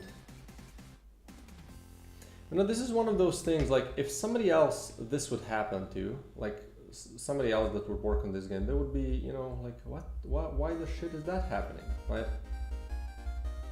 Kind of like, sometimes I'm thinking about, like, how bad would this be for another person? Like, even I get lost in this mess sometimes, but like, you know, something like this, I immediately know what the problem is. And it's definitely a funky stuff that I've set up, right? I just need to deselect these things or remove them. It's gonna work now. Pointer exit data, don't need that as well. Pointer enter, also no. There we go. Save this, close this, save this.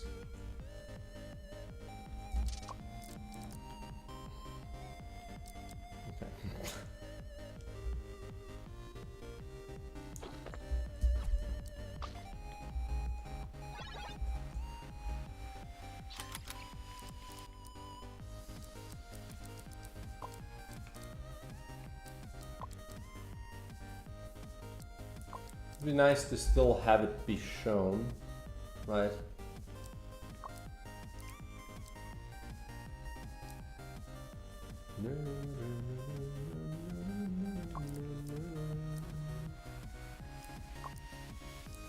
Like, is this good?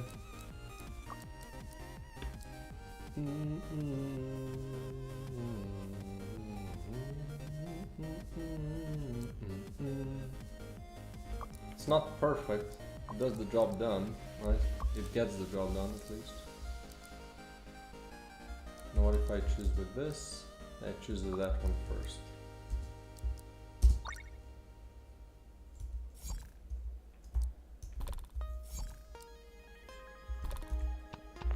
So yeah, that worked.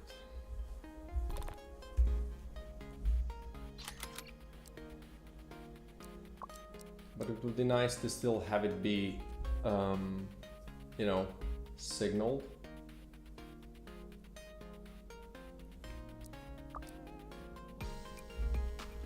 Can I,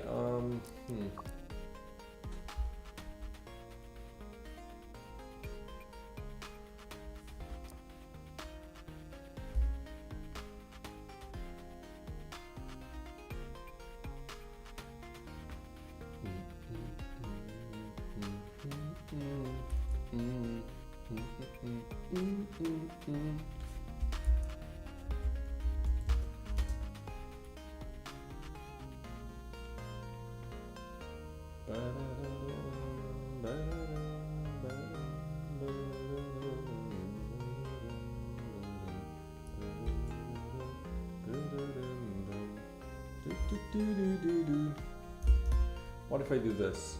This might actually just fix the thing.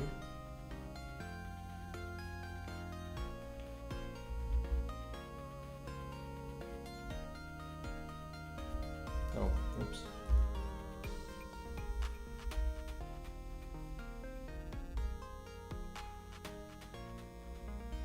Oh shit, I need to go Well, I'm gonna go to the toilet, but I need to close or shut down the water. I'm watering some plants because everything is so dry. Boom. Okay, let's see. Boop.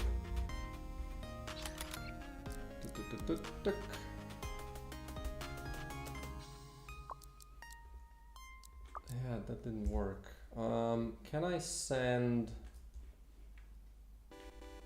Well, I guess I can send my upgrade option, right? And then here, well, just, you know, what if I just do this? Because then this will happen first, and then this should happen. Right, after this happens, this gets called. Let's just see if this works. Otherwise, I'm gonna try to figure something else out.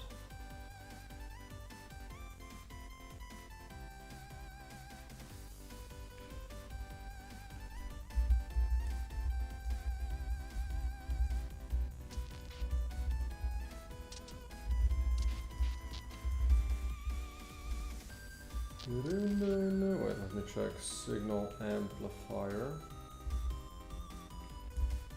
Signal amplifier.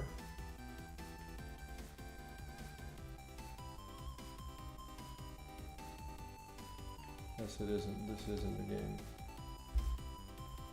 Okay, let's see.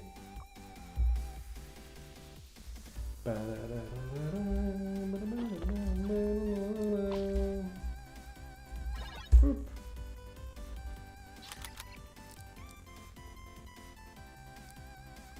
Still doesn't work. Really?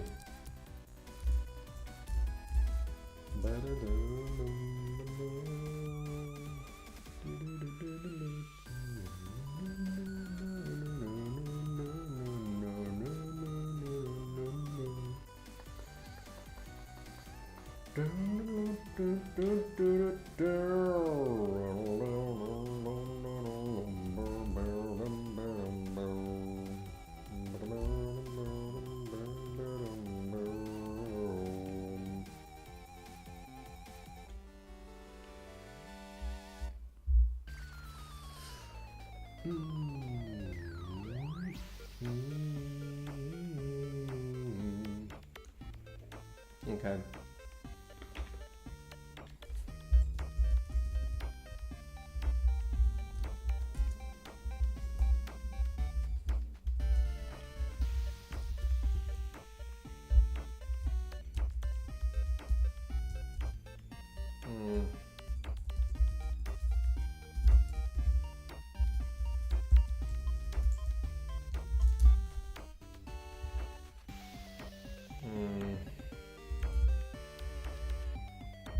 Right.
Okay, let's see if this works.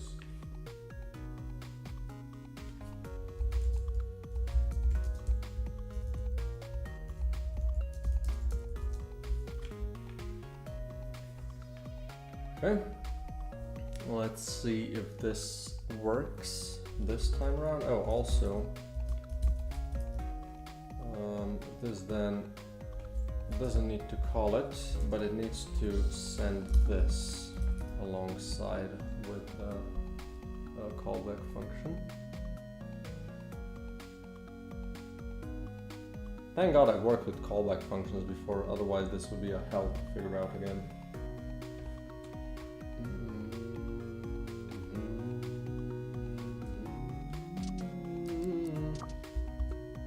Okay, let's see how we're doing. On the pop-up, and give me an item. Tick, tick, tick.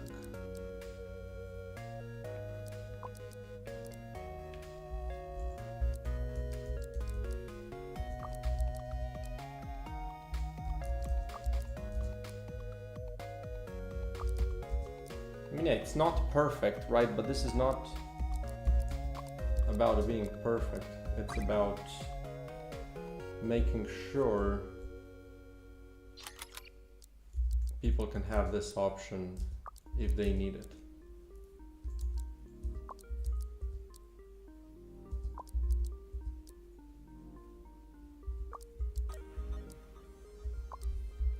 Don't get why this happens though. Maybe it doesn't need to be so long. Maybe it does really just need to be a frame.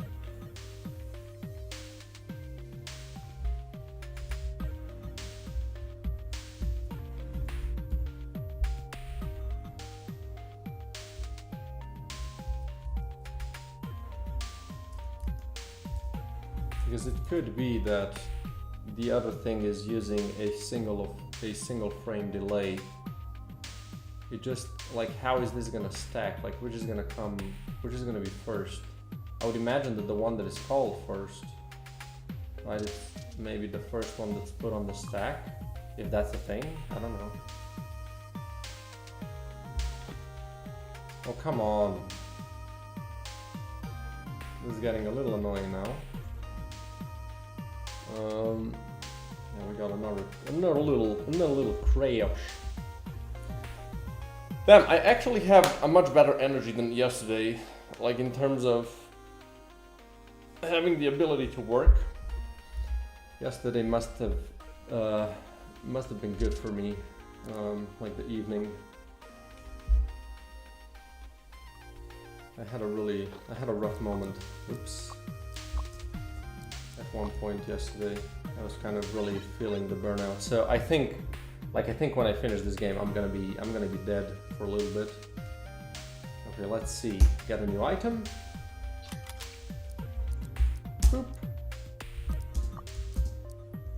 Yeah, that seems okay. It just needs to reset. Confirm selection. And if I turn this off, boom. It's that easy. Okay, I have to go turn off the water and we'll go to the toilet, so I'm gonna be right back. Couple of minutes. Boop.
I want my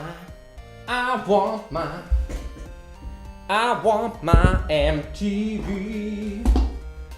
I brought myself a little snacky poo.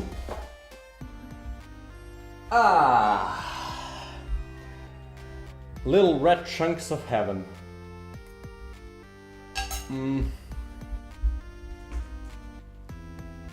Okay. Here's the thing. This is done. Now I could do this for the rest of them.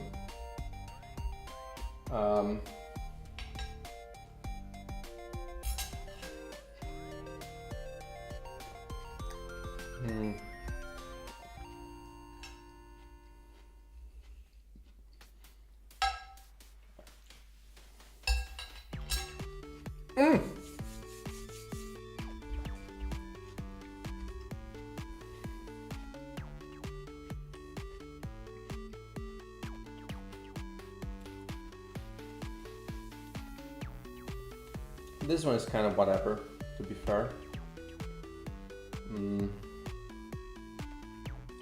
I like these really tire me out. That's that's the only thing. But yeah, Booster does seem like a really good place for this to happen as well. So let's just do it, right? Let's just do it.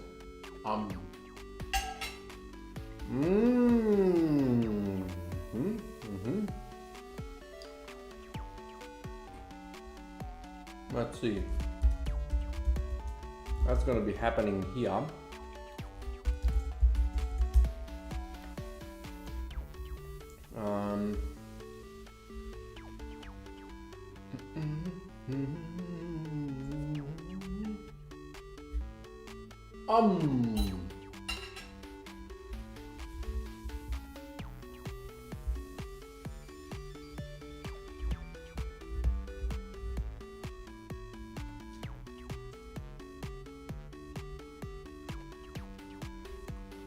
Yeah.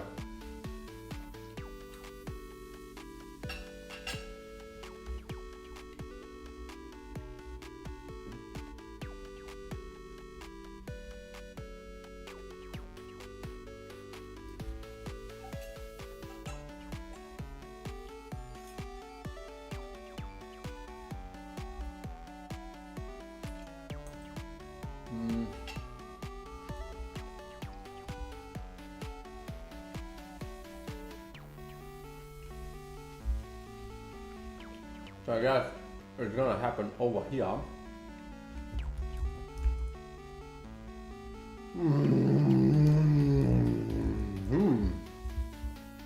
So confirm booster placement, right? And let's just add this thing right in. And just go back to this scene. Come on! Alright, it's this one. Oops, my bad. My bad. Okay. Open this. Copy this. This is gonna be confirm booster. Eh? What did I do? Confirm booster. And then this toggle is going to use the confirm booster placement.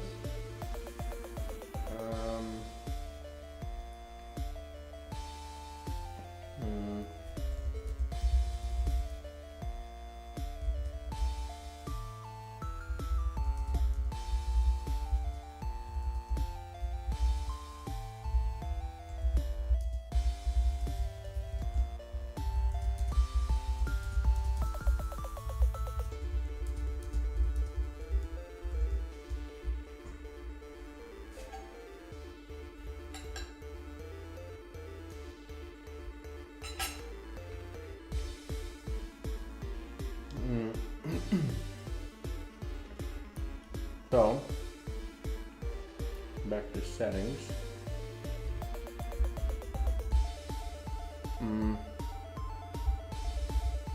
Confirm booster. I guess we're gonna do confirm booster like usage, right? And then I also need multiple of these. We're gonna do insert one row below. We're gonna do confirm item selection here, item, and then booster. Confirm booster.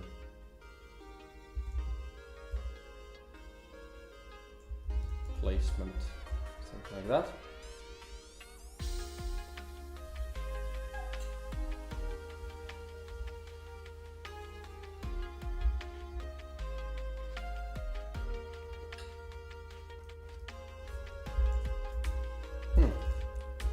I guess can you just use the same thing? You don't even need this.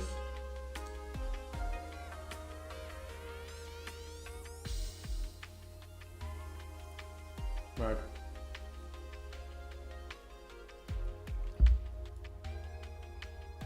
Now that seems good. Okay. Let's pull the thing. And then here, we're gonna do boop.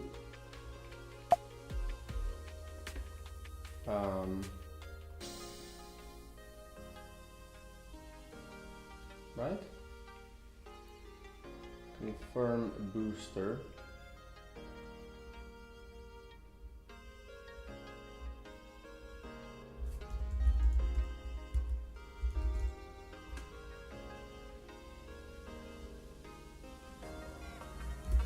Now we can also do confirm pop-up. Then we're gonna need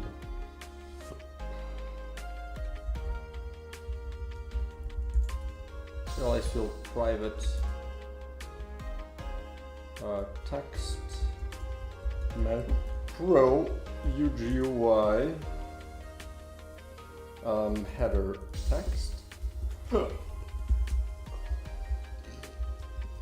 and then let's do this dot text equals, so for for item, open pop-up menu item. So option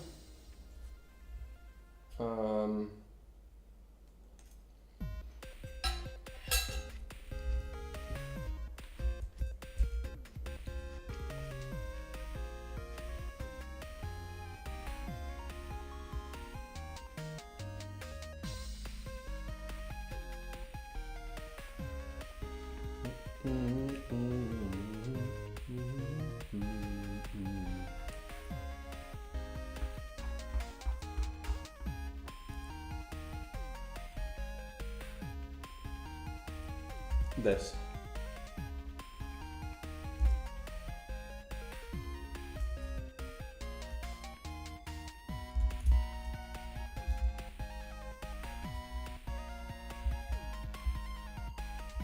Oops.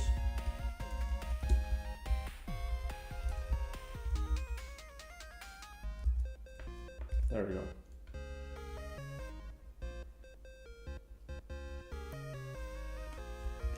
Have public void open pop-up menu booster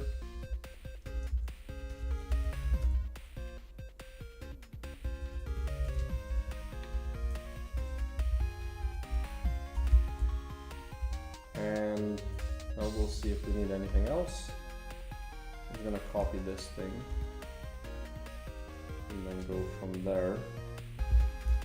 So here I'm gonna do this one.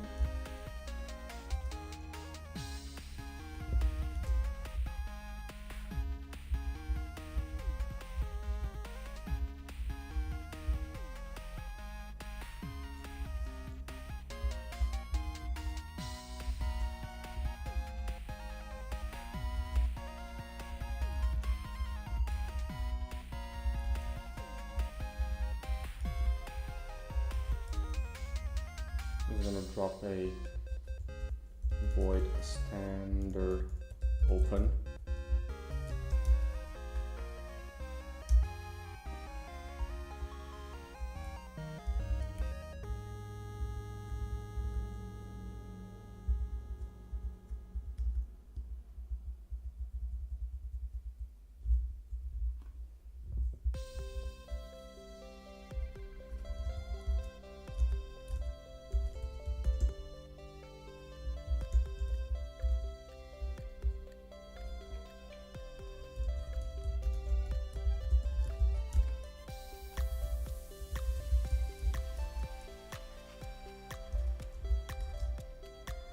Okay.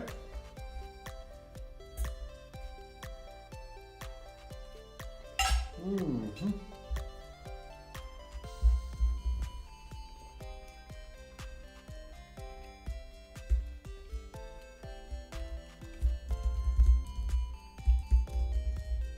There we go.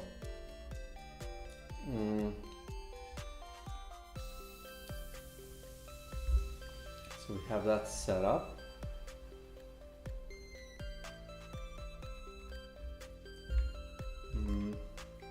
Now, if this equals 1,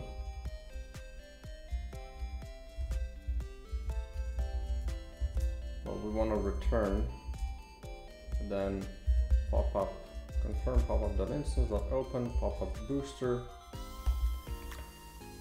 And I need to create a callback.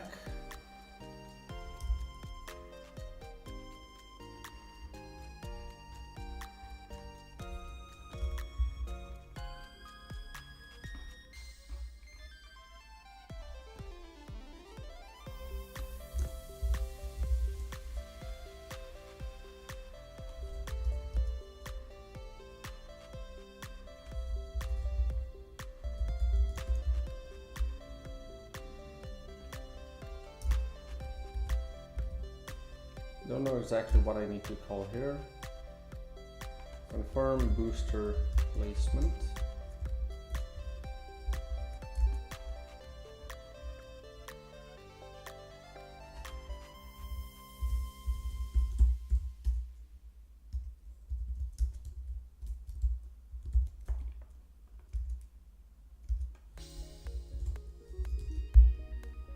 Right.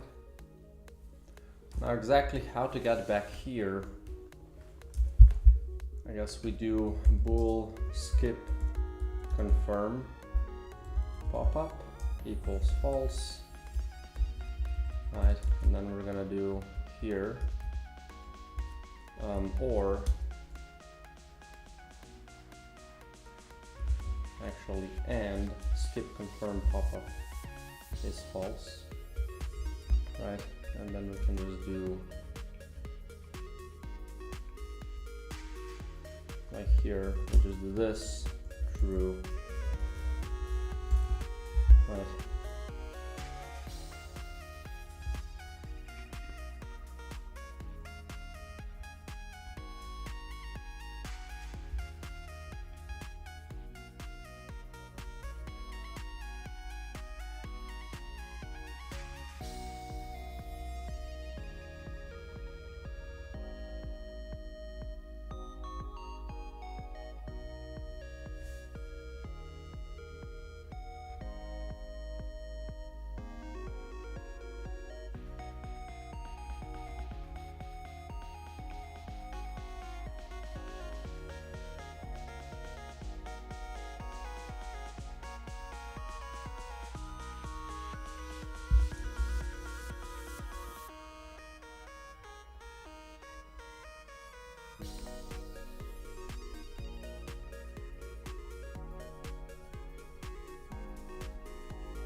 I think, although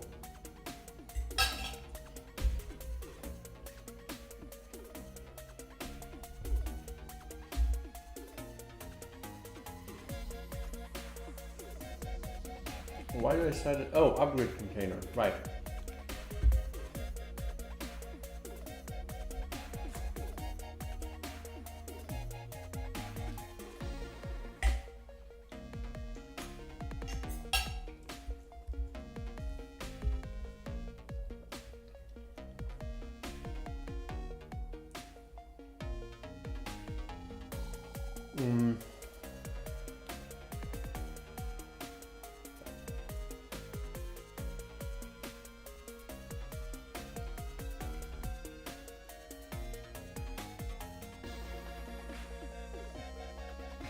I don't understand where I check if it can be upgraded here.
Booster.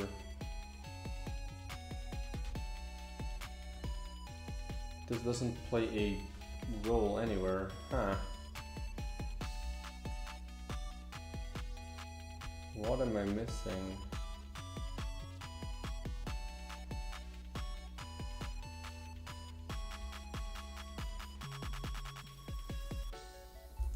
Finish equip if it's upgrade. Aha.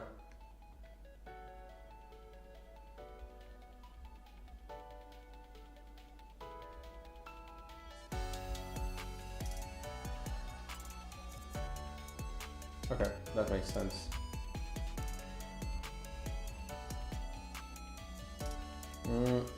Okay, so when we do this, I mean, this should just work, right?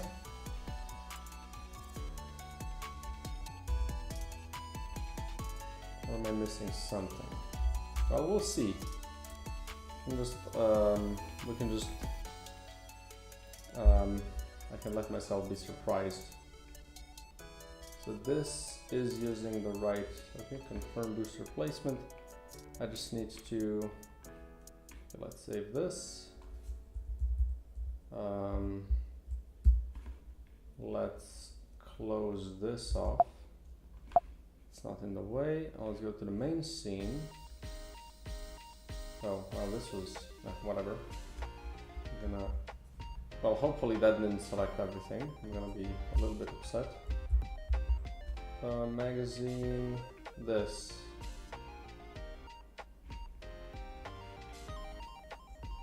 Didn't I?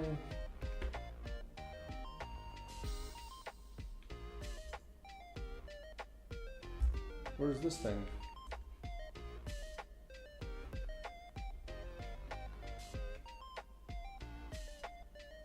Huh?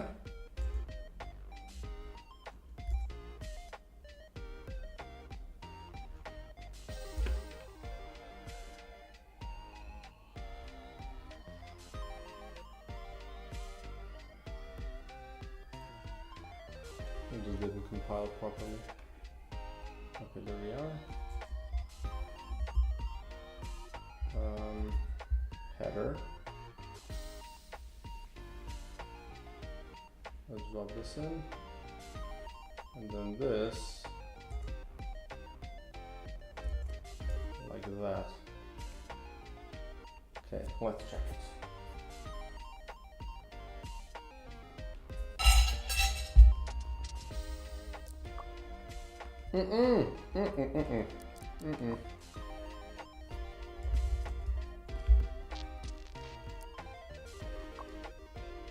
Well, have to start from the beginning. Boom, boom, boom.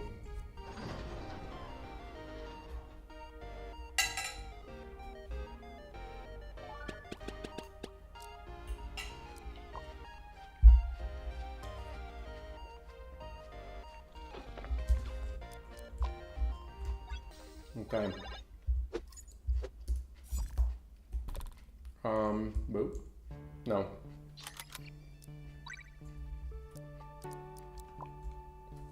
And the question is, I don't think I have these unlocked in this save yet. So let's do that first. Oh. Boom. Okay, now we can test that.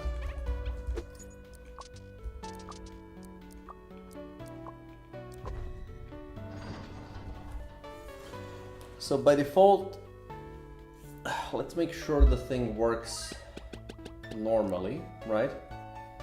And then go from there. Boom. Let's spawn a couple of these. Get some boosters. Works normally. Boom. Now if I do this and confirm booster select usage.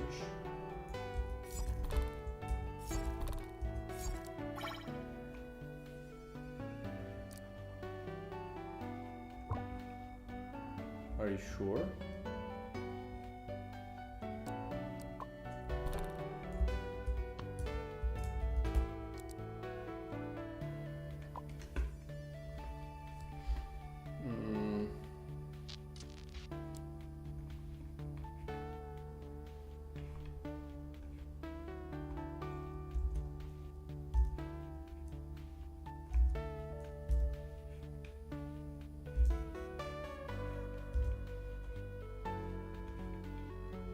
This should work. I'll just restart just in case. Otherwise I'm gonna check it if it doesn't exist.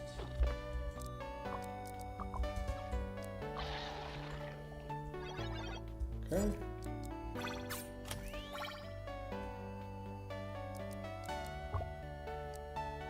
So it just stays there. So first off,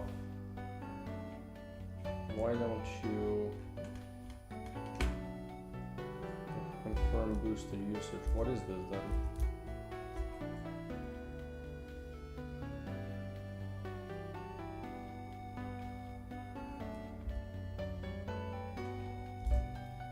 Wait, does it not find the other one then as well?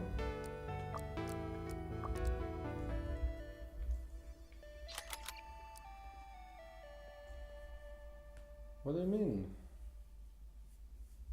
For blank? What do you mean, like, no translation found for nothing? Does this seem like nothing to you?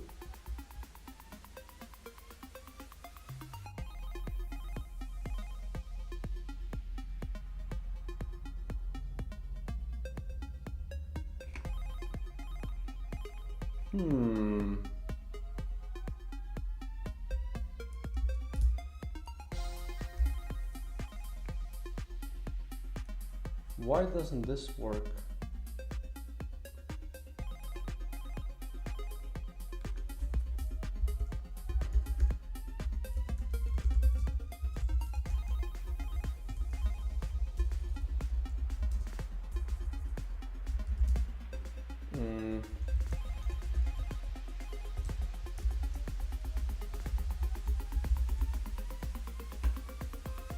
do it like this then, I guess. Don't know why that's the case though.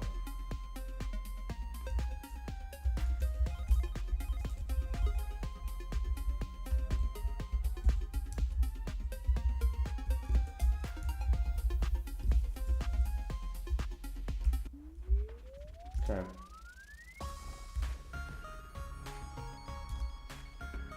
A little strange, but okay.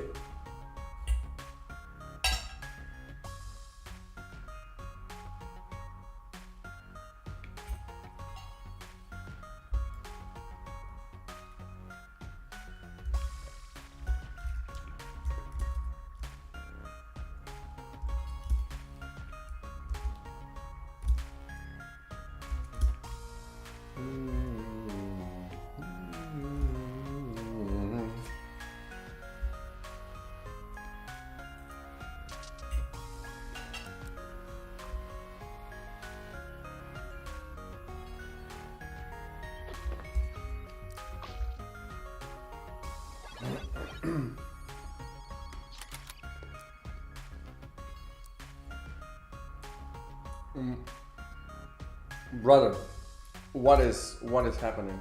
Did I put it on the wrong line? No.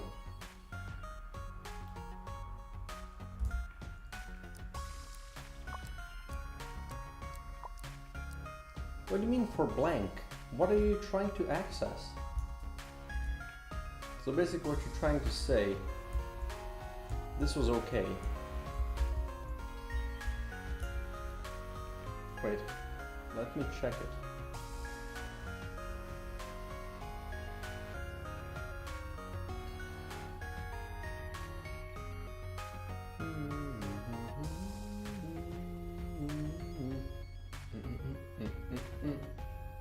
Oh, I see what's happening. So yeah, this was okay, first of all, which is good because that means, like, that makes sense. Yeah, the same code works on the others. I do need to remove this though. That's the problem.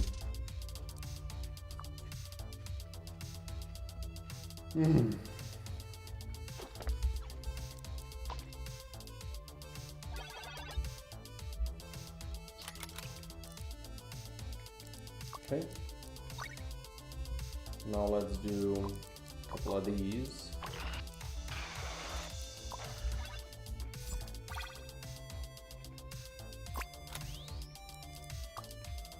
So it works here, but if I cancel, then it has an issue. Okay.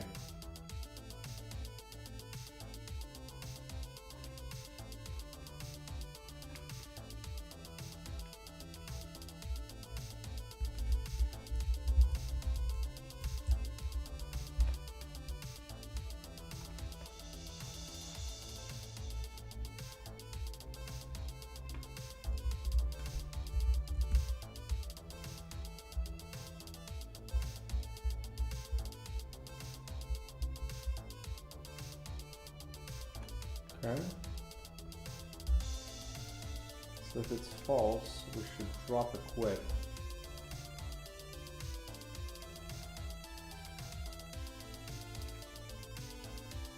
Which I guess this doesn't really do anything.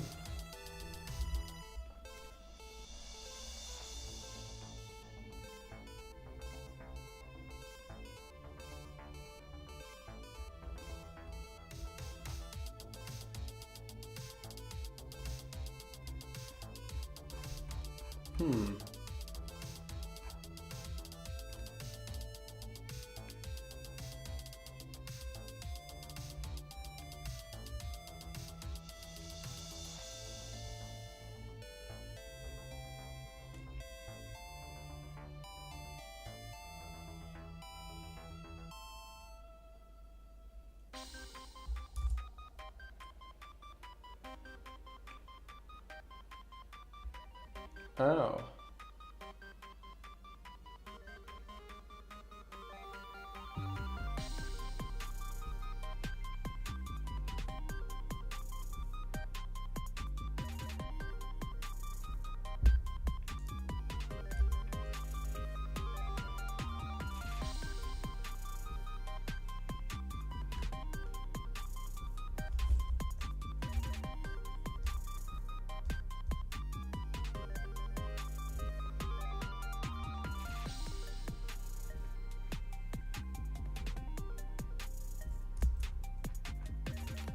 So what if I just set this to false?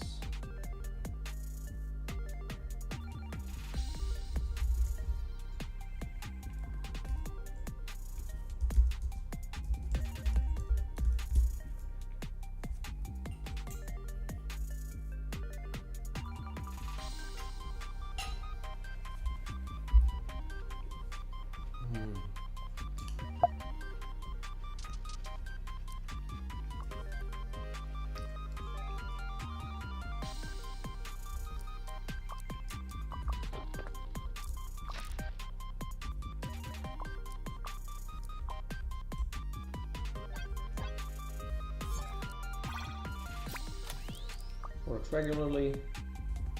Now if I do this,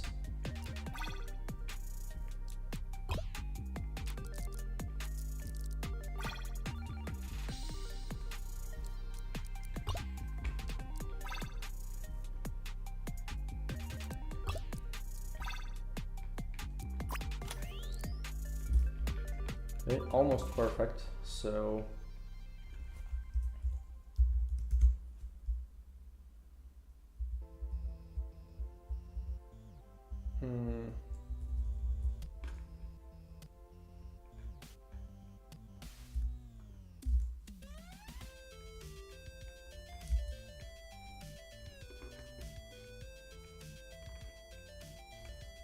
I need this on this thing as well.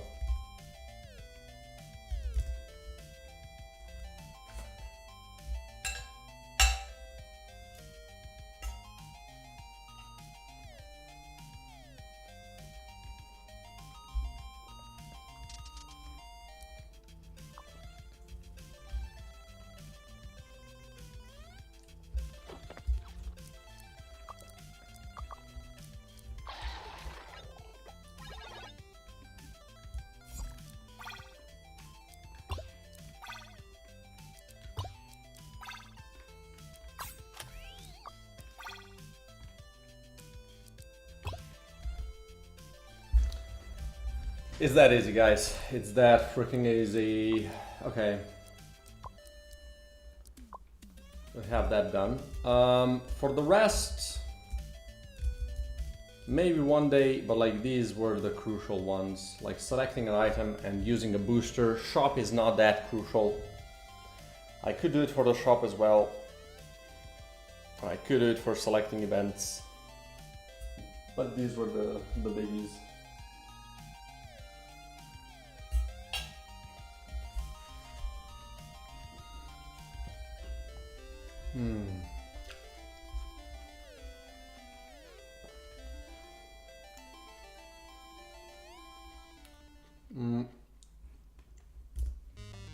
So now HUD opacity, I would imagine to just have the in-game UI. Right. That's all I need to do. Right.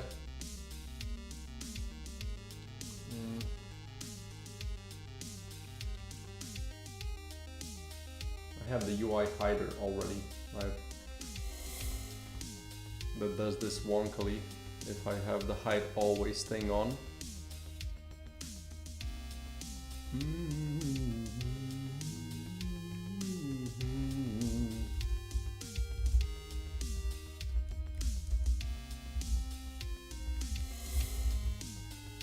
I would do player prefs dot get float, and I would just pass in the HUD opacity. Right? Bada bing, bada boom, you know?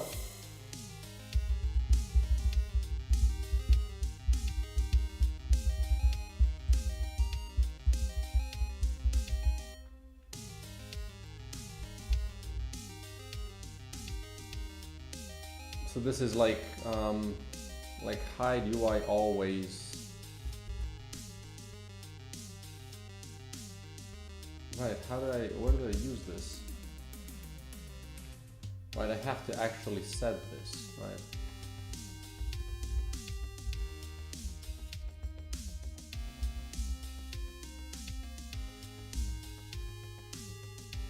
But don't I have like key code? How do you have number key code?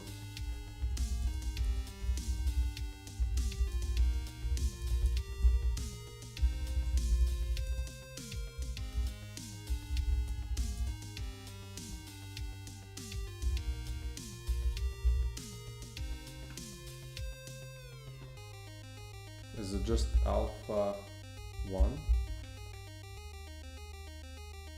UI hider. Oh, it's here. I'm just dumb. So like, I can have this here.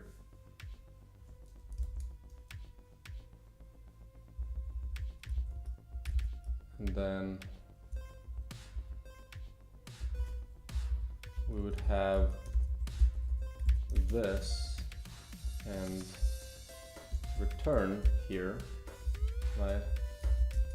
And we would put this thing in an if statement as well, right?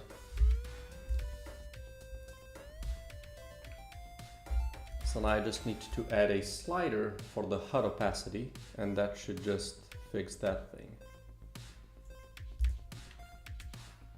And I also need on enable and on disable on this thing, we're gonna have player prefs manager dot instance dot on no dot instance on player prefs changed. We're gonna plus equal to update or void update alpha, and we're gonna do string pref update alpha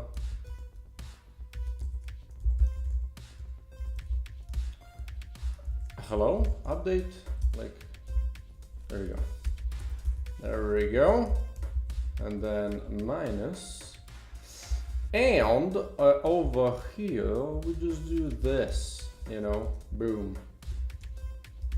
If pref is not HUD opacity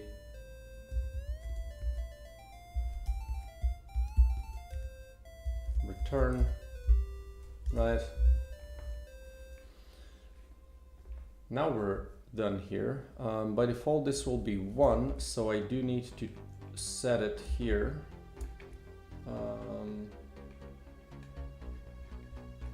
UI hider. We're getting close to having everything be closed down because I have too much shit opened. So let's do this. Needs to be set float. Needs to be set to 1. It's going to use the same one as damage number opacity. It's going to work in exactly the same way. But then this thing will should just work, I guess. Let's do pause menu. We're going to open this thing. So damage numbers slider. I'm going to duplicate this. We're going to call this HUD opacity slider. We're going to add a settings HUD opacity here. HUD opacity. Do I do like this? Probably. Opacity. We're gonna pull it into the project. We're gonna set this as the name. HUD opacity. And then slider needs to use the HUD opacity. Let's just make sure this is worded exactly the same. Don't leave it to chance. Boom. From 0 to 1. Starting is 1. Multiplier, percent sign. I think that's exactly how this should be. Anything else? No, because this already gets called. It should fix itself. We're gonna also open the boss help bar. we're gonna do this. And now let's do settings, HUD opacity 50%. It's a little wonky because those are stacked, right?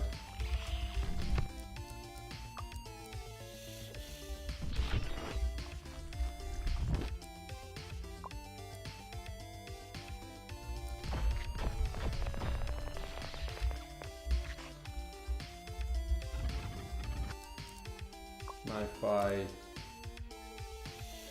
do I have boss health bars? Like I guess if I do never, we'll just remove that thing. Oh shit, I died. Forgot to turn on invisibility. But yeah, it seems that works. Now this should also be weird in here, or no. I guess there is no HUD here. Now HUD opacity should also work with what's above the player, I think.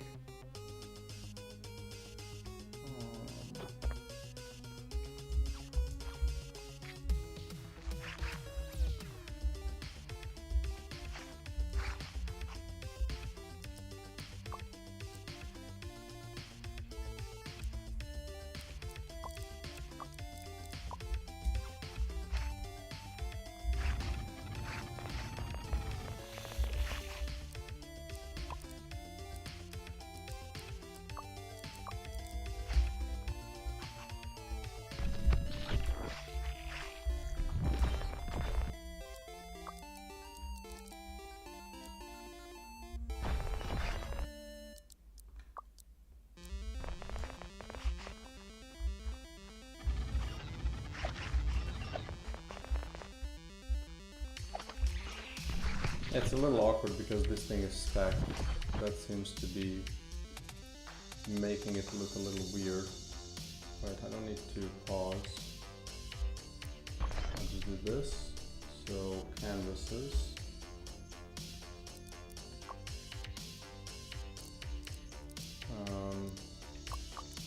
Disable all of this.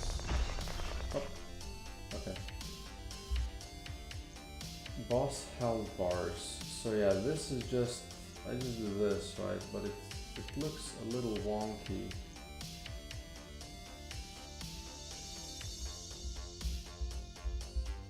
Because there's multiples of them, right? There's like a delay slider behind that's always visible. So that's probably what makes it look super strange. In which case I would have to open the delay slider only where it makes sense for it to be seen. Let's do this and then let's spawn another one. Yeah, because otherwise it's just a little weird, right?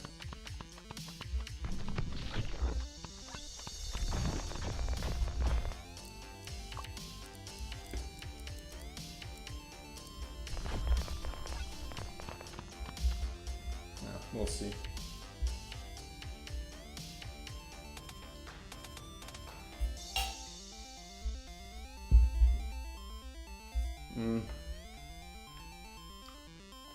Well, for the most part, it works.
I'll have to check this later.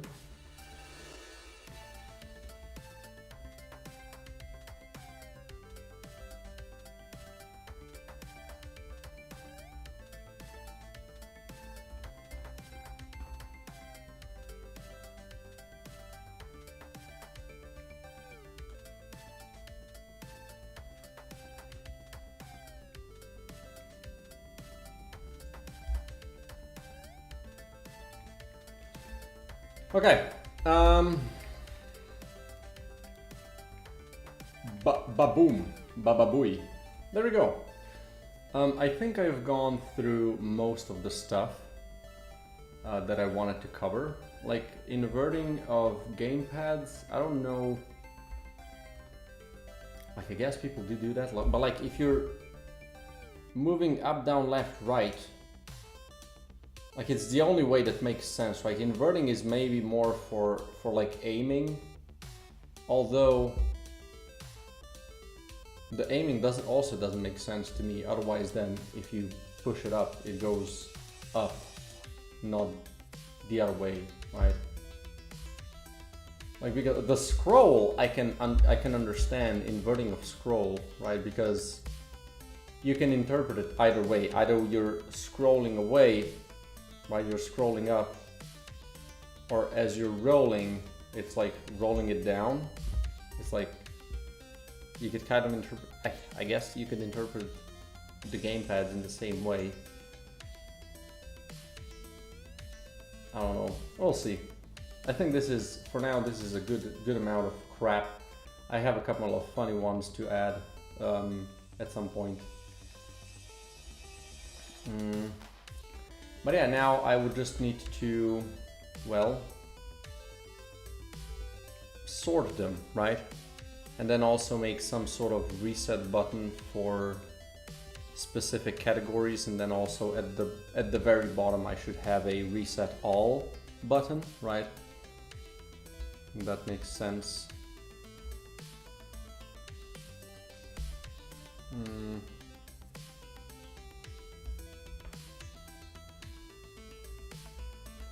But yeah, let's see. We have display options with exposure, gameplay. Well, we can do gameplay, right? What can be... I mean, gameplay is most of these things, I think. Like confirm item selection, hold to shoot. Like we could do gameplay and then visuals or something like that. Module drop.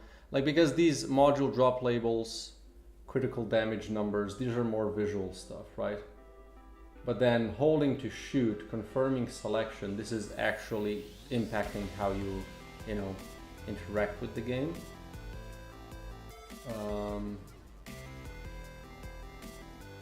Resolution. Wait, resolution. What is this? This is not resolution. This is something else. Enemy HP bars. Right. Enemy HP bars. Camera look ahead. Run in background. Pause on Alt tab. This is kind of part of the display. It seems like. You know. So let's do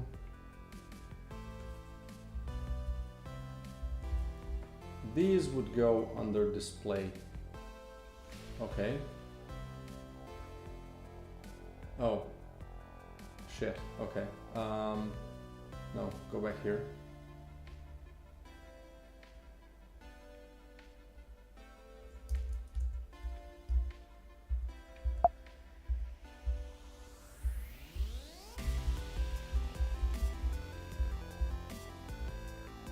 And then let's go to the pause menu and actually change this here. Okay, so these two would go under display. Now how exactly I would make these? So full screen, VSync seems like this would go, and frame rate would go below the display. So you have an exposure, I guess, as well. That's kind of a display thing though, or I don't know. Is this display or is this gameplay?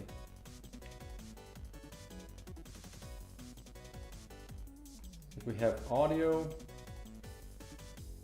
I guess we have audio, visual, and then display, right? Audio.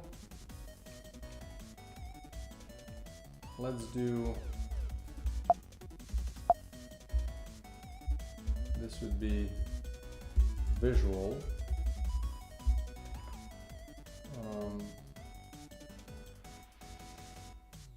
Or I guess video, I already have the video tab, right?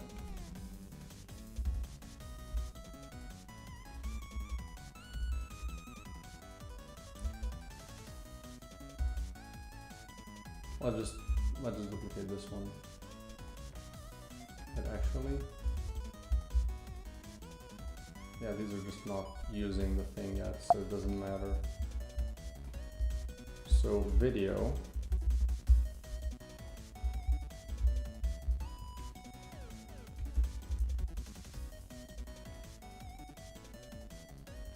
What is this? Camera follow. Oh! I have this thing, eh? What does this do? Camera follow. Master volume. Did I just...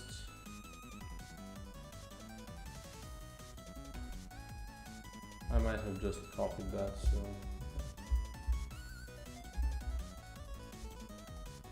So video, let's see. Hot opacity, damage numbers, module drop, Nash color 0, opacity, bloom,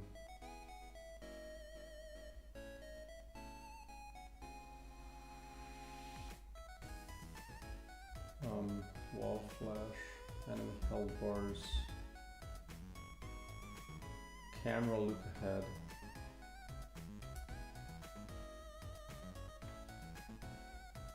Could definitely have a camera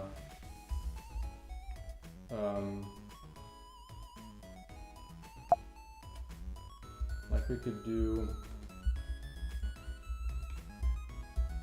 camera,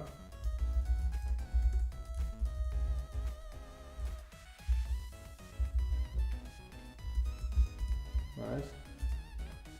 And then under camera we would have the look ahead, the screen shake, right?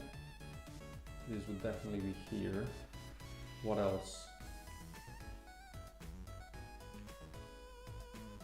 Gamma, maybe.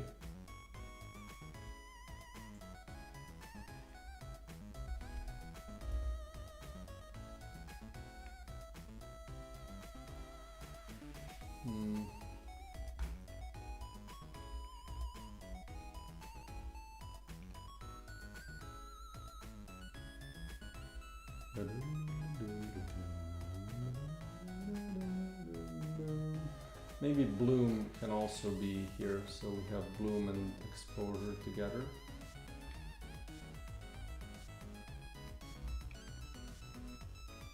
So then here we have hot opacity, damage numbers. Like, is this part of the gameplay? Is what I'm wondering. Okay, what about the confirm toggle, hold to shoot? Like, these are definite gameplay stuff, right?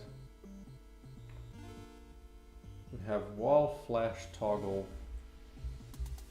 explosion. Like, this seems like, you know, visual things.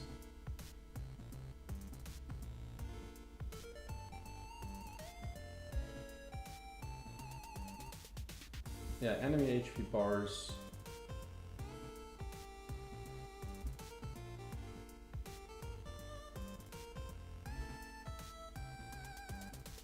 Let's also put this under gameplay, I think.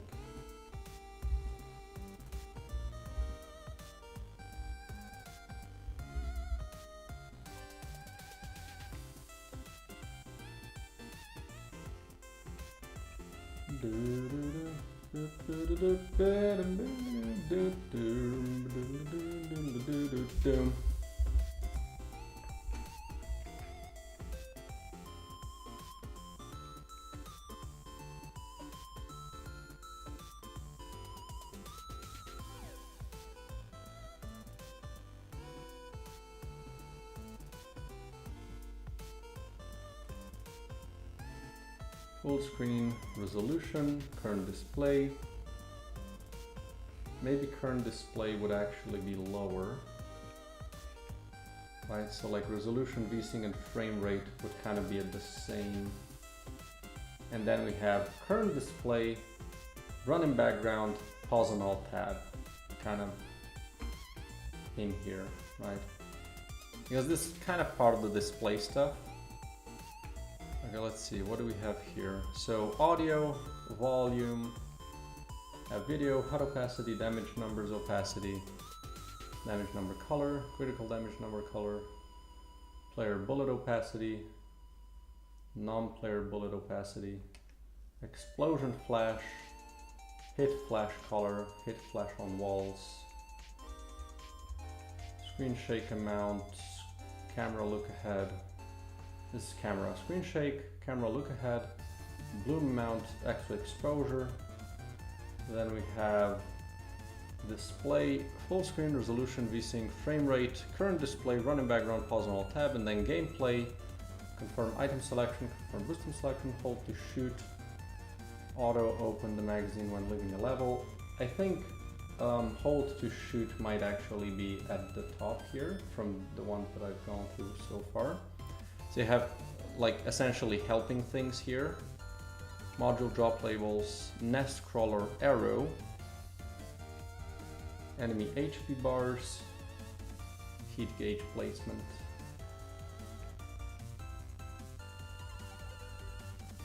This could be visual really, like heat gauge placement is just visual stuff. And it can be at the bottom because it's like the most rarely relevant. Controls. And then reset to default just does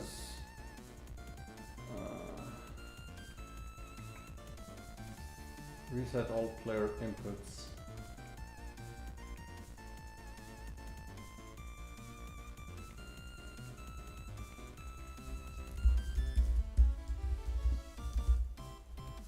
Yeah, this just resets the rebinds, but nothing else. Let's do this. Save, save. Let's see how that looks in the game. Abazoom. Settings. Audio. Audio, audio. Okay. Let's do those as well since I'm here. So audio, I'm guessing is already using the audio thing. Yeah, but we don't need two of them.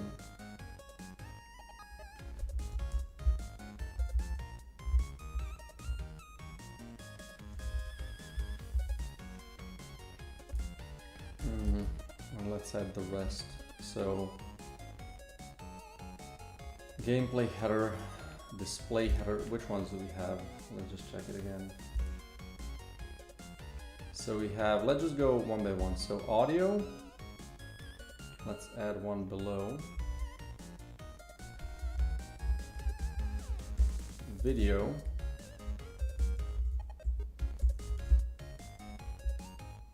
Or let's do visual. Audio, visual. Gameplay. So we have camera. Let's add camera header. Camera. Camera. And then we have display. And gameplay and controls. Good. So let's full. We're gonna need the visual. That's the video. We're gonna add this one in and remove the extra one. Then let's go to camera. I'm gonna use the camera header. Camera. And again, remove the extra one. Display. I'll just go through all of them because it's really awkward that it's using two. Remove this one.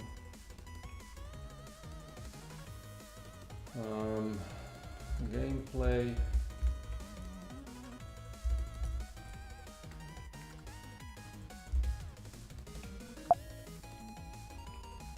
And remove the extra one. And finally, controls. Right?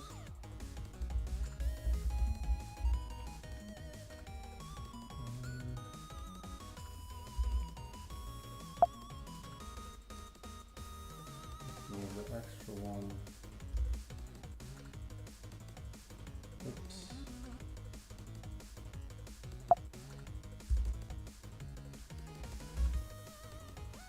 Okay. Let's save the project as well.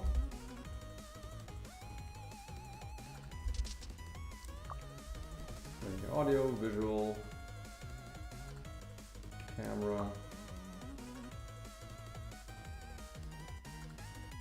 display, gameplay, and controls.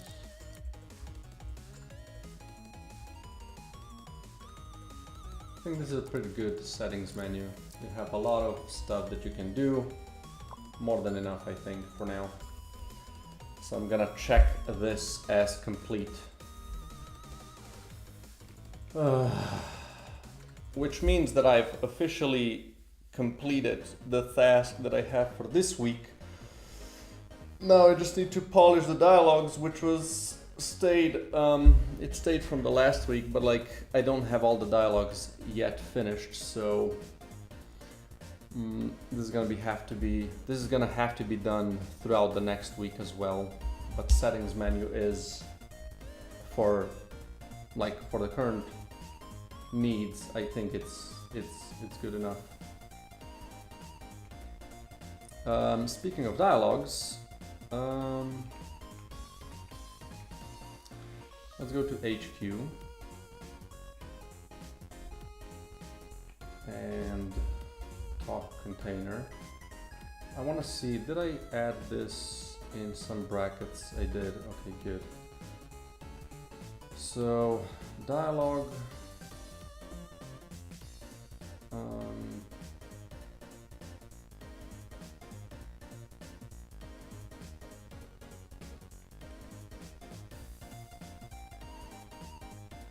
And I guess cutscene 1 and 2.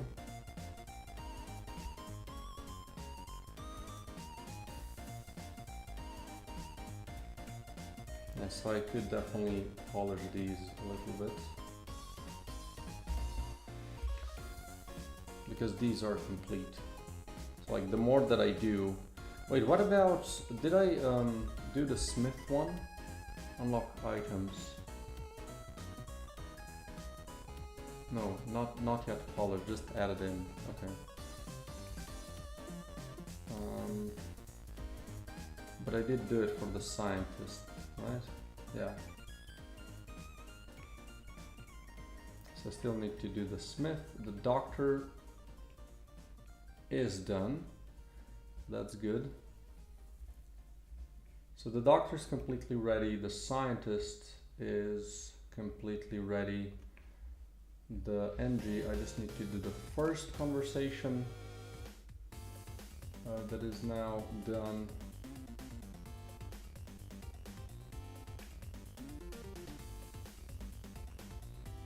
And the pilot, okay, yeah, there's still, like cutscene dialogues, this is the biggest one, but it's also a lot of short lines because most of this, at least like this ending, I've written.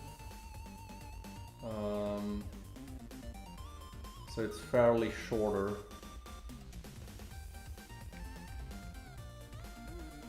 Let's drop all of these. But yeah, I do need to go through these as well.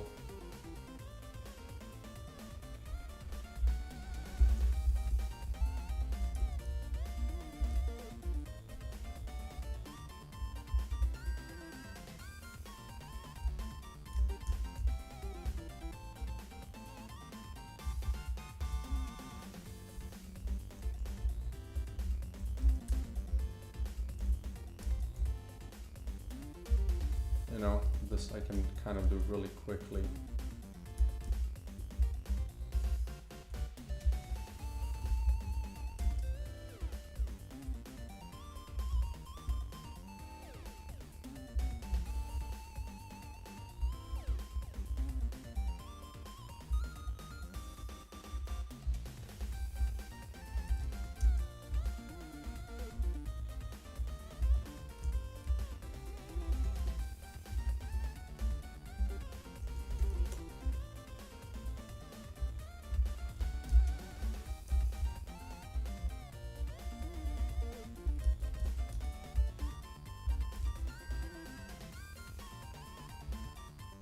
There you go.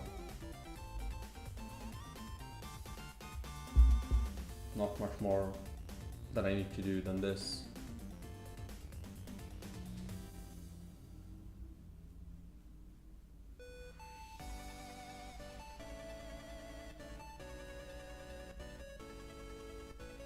Then we can do the second one as well, so... Yeah, okay, so... What exactly is going on?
Okay. You can close the settings table, dialog texts, and I think, no, I need string tables. Dialogues, il, cutscenes, and then just pull this. I guess we're gonna be, oops, not export. I guess that's where that is. Okay. Let's see how this looks. Gonna continue. We're gonna get out of here. Into the trusty old, well, this.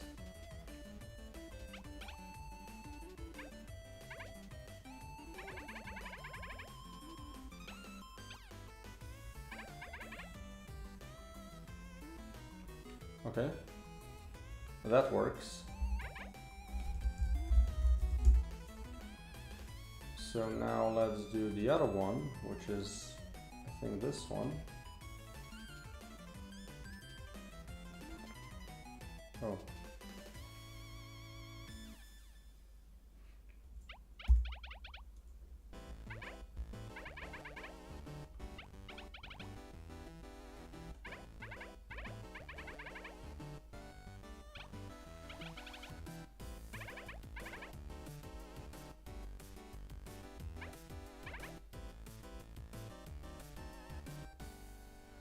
Oh.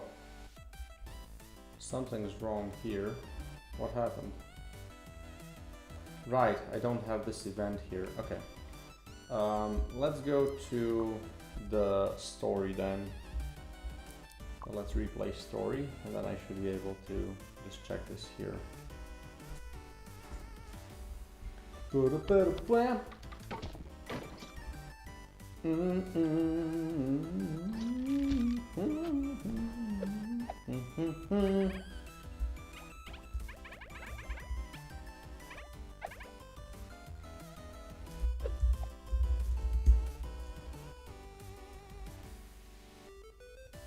And then here I can restart that conversation if I feel it's a little weird.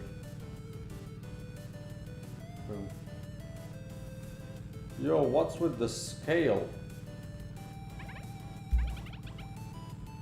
Huh?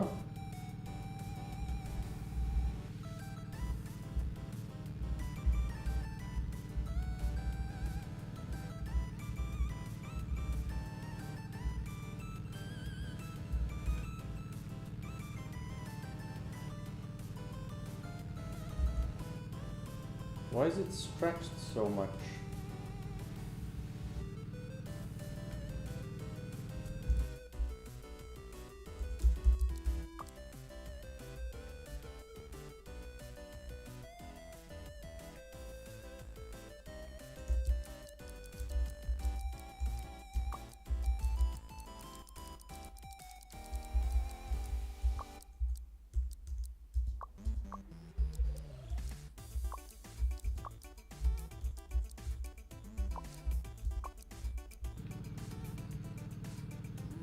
Something strange happening. I'm gonna need to check all of these things at some point. But for now, let's just straight up open the tutorial.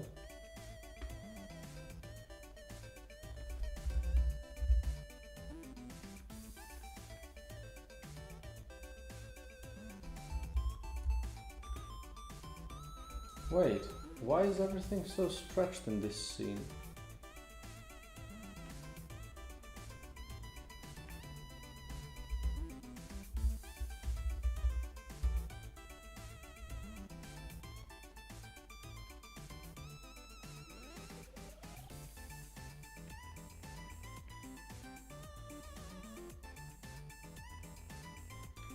Because it seems like it's not only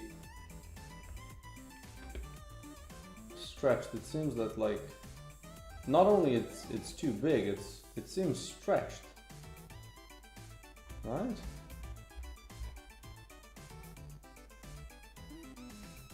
These pixels are definitely wider than they are taller on average.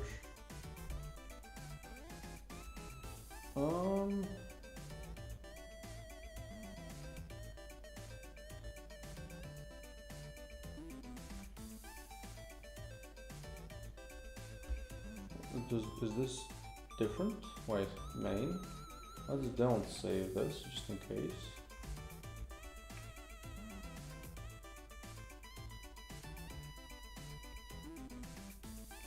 It looks correct here. Okay, so What do we have here? This seems the same. Copy component. But I am gonna just check how this looks. And then let's go back to the tutorial. Well, that's a new bug. Paste. This is the same. And what about these settings?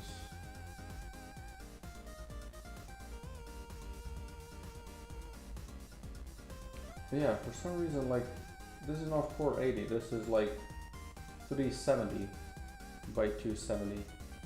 Why? Why is this not 480 as well?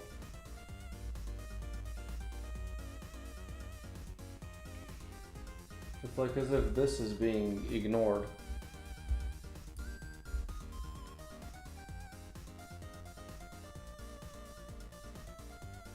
Eh?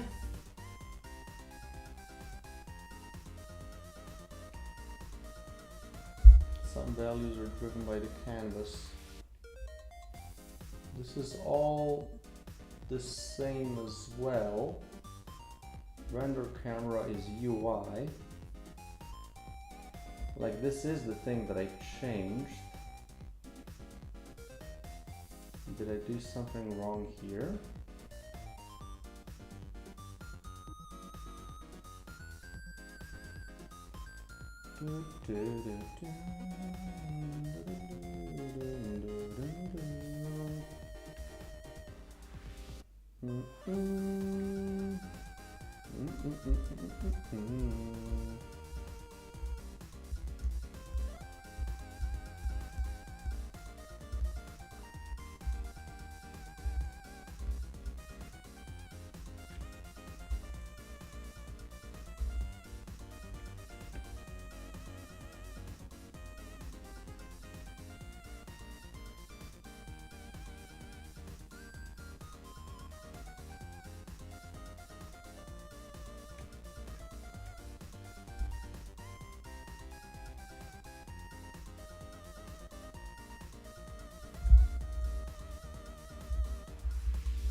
Huh?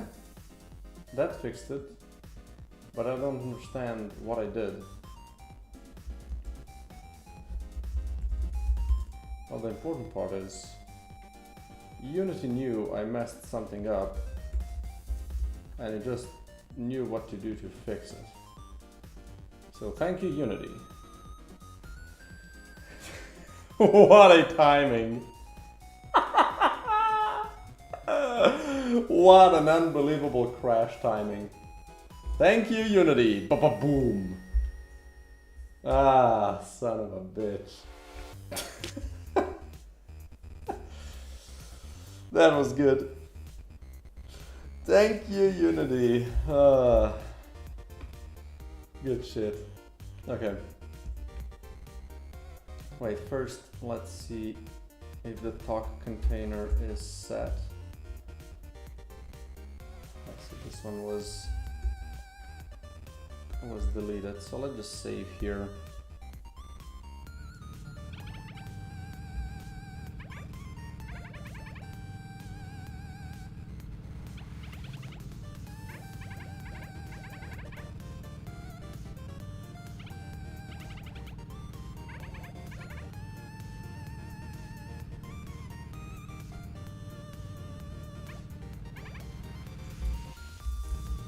Definitely don't like the starting with red.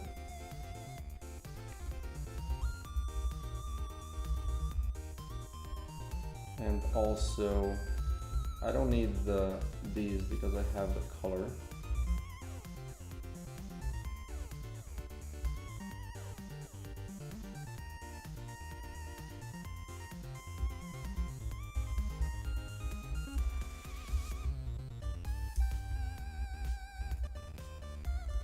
Maybe we do it like that.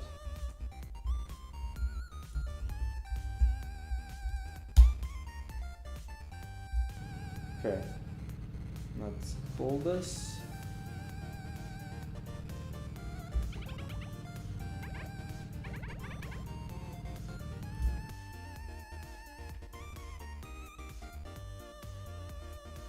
I'm pretty sure there's no color there anymore, so let's try doing it again. Oh, this is the settings table. Oops, that's why it's not working. So let's do dialogues, cutscenes, and this one, please. Okay, so what's actually going on? Okay then, they're invading me or stopping. So, best limiting bugs.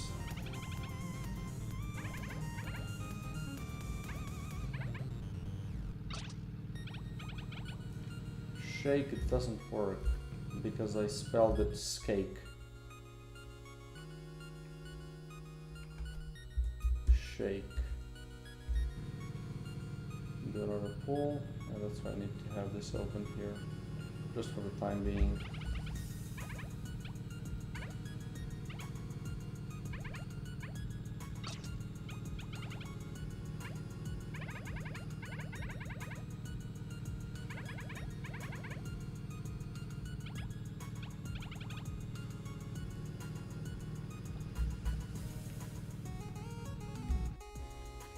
Maybe then could be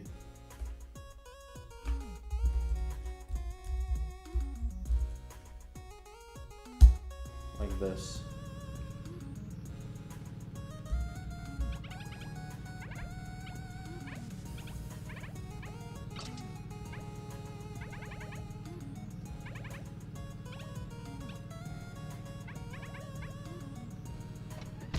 Go, go, go! Boom!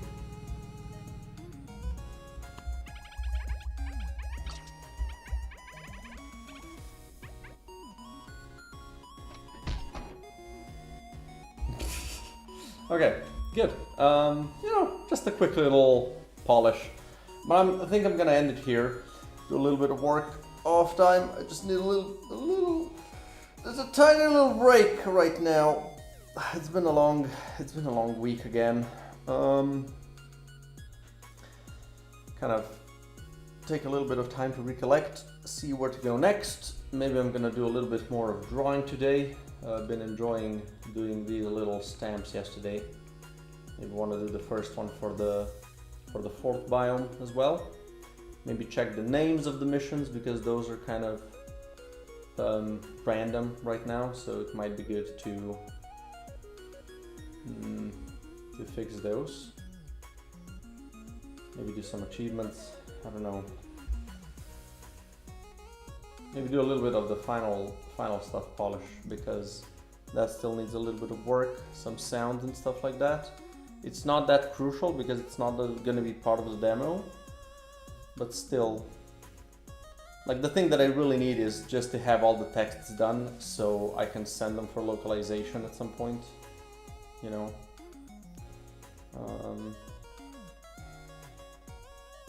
Yeah, maybe I'm gonna check some of the feedback. I've got a lot of feedback for the last couple of days, some bugs and stuff, some quality of life stuff as well, so we'll see. Okay, anyway, thanks everybody for joining in, really appreciate you. I'm gonna do another stream on Monday if everything goes well, if I'm not gonna be too tired, but I think I should be good. During the weekend I plan not to work, maybe just a little bit to make a video, so I don't have to do that during the week. So yeah, again, really thank you so much for joining in. If you like the game, wish it's still on Steam, as always. You can share it around with friends and family, show it to your dad, to your mom. They're surely gonna like it. And yeah, I hope to catch you next time. Cheers.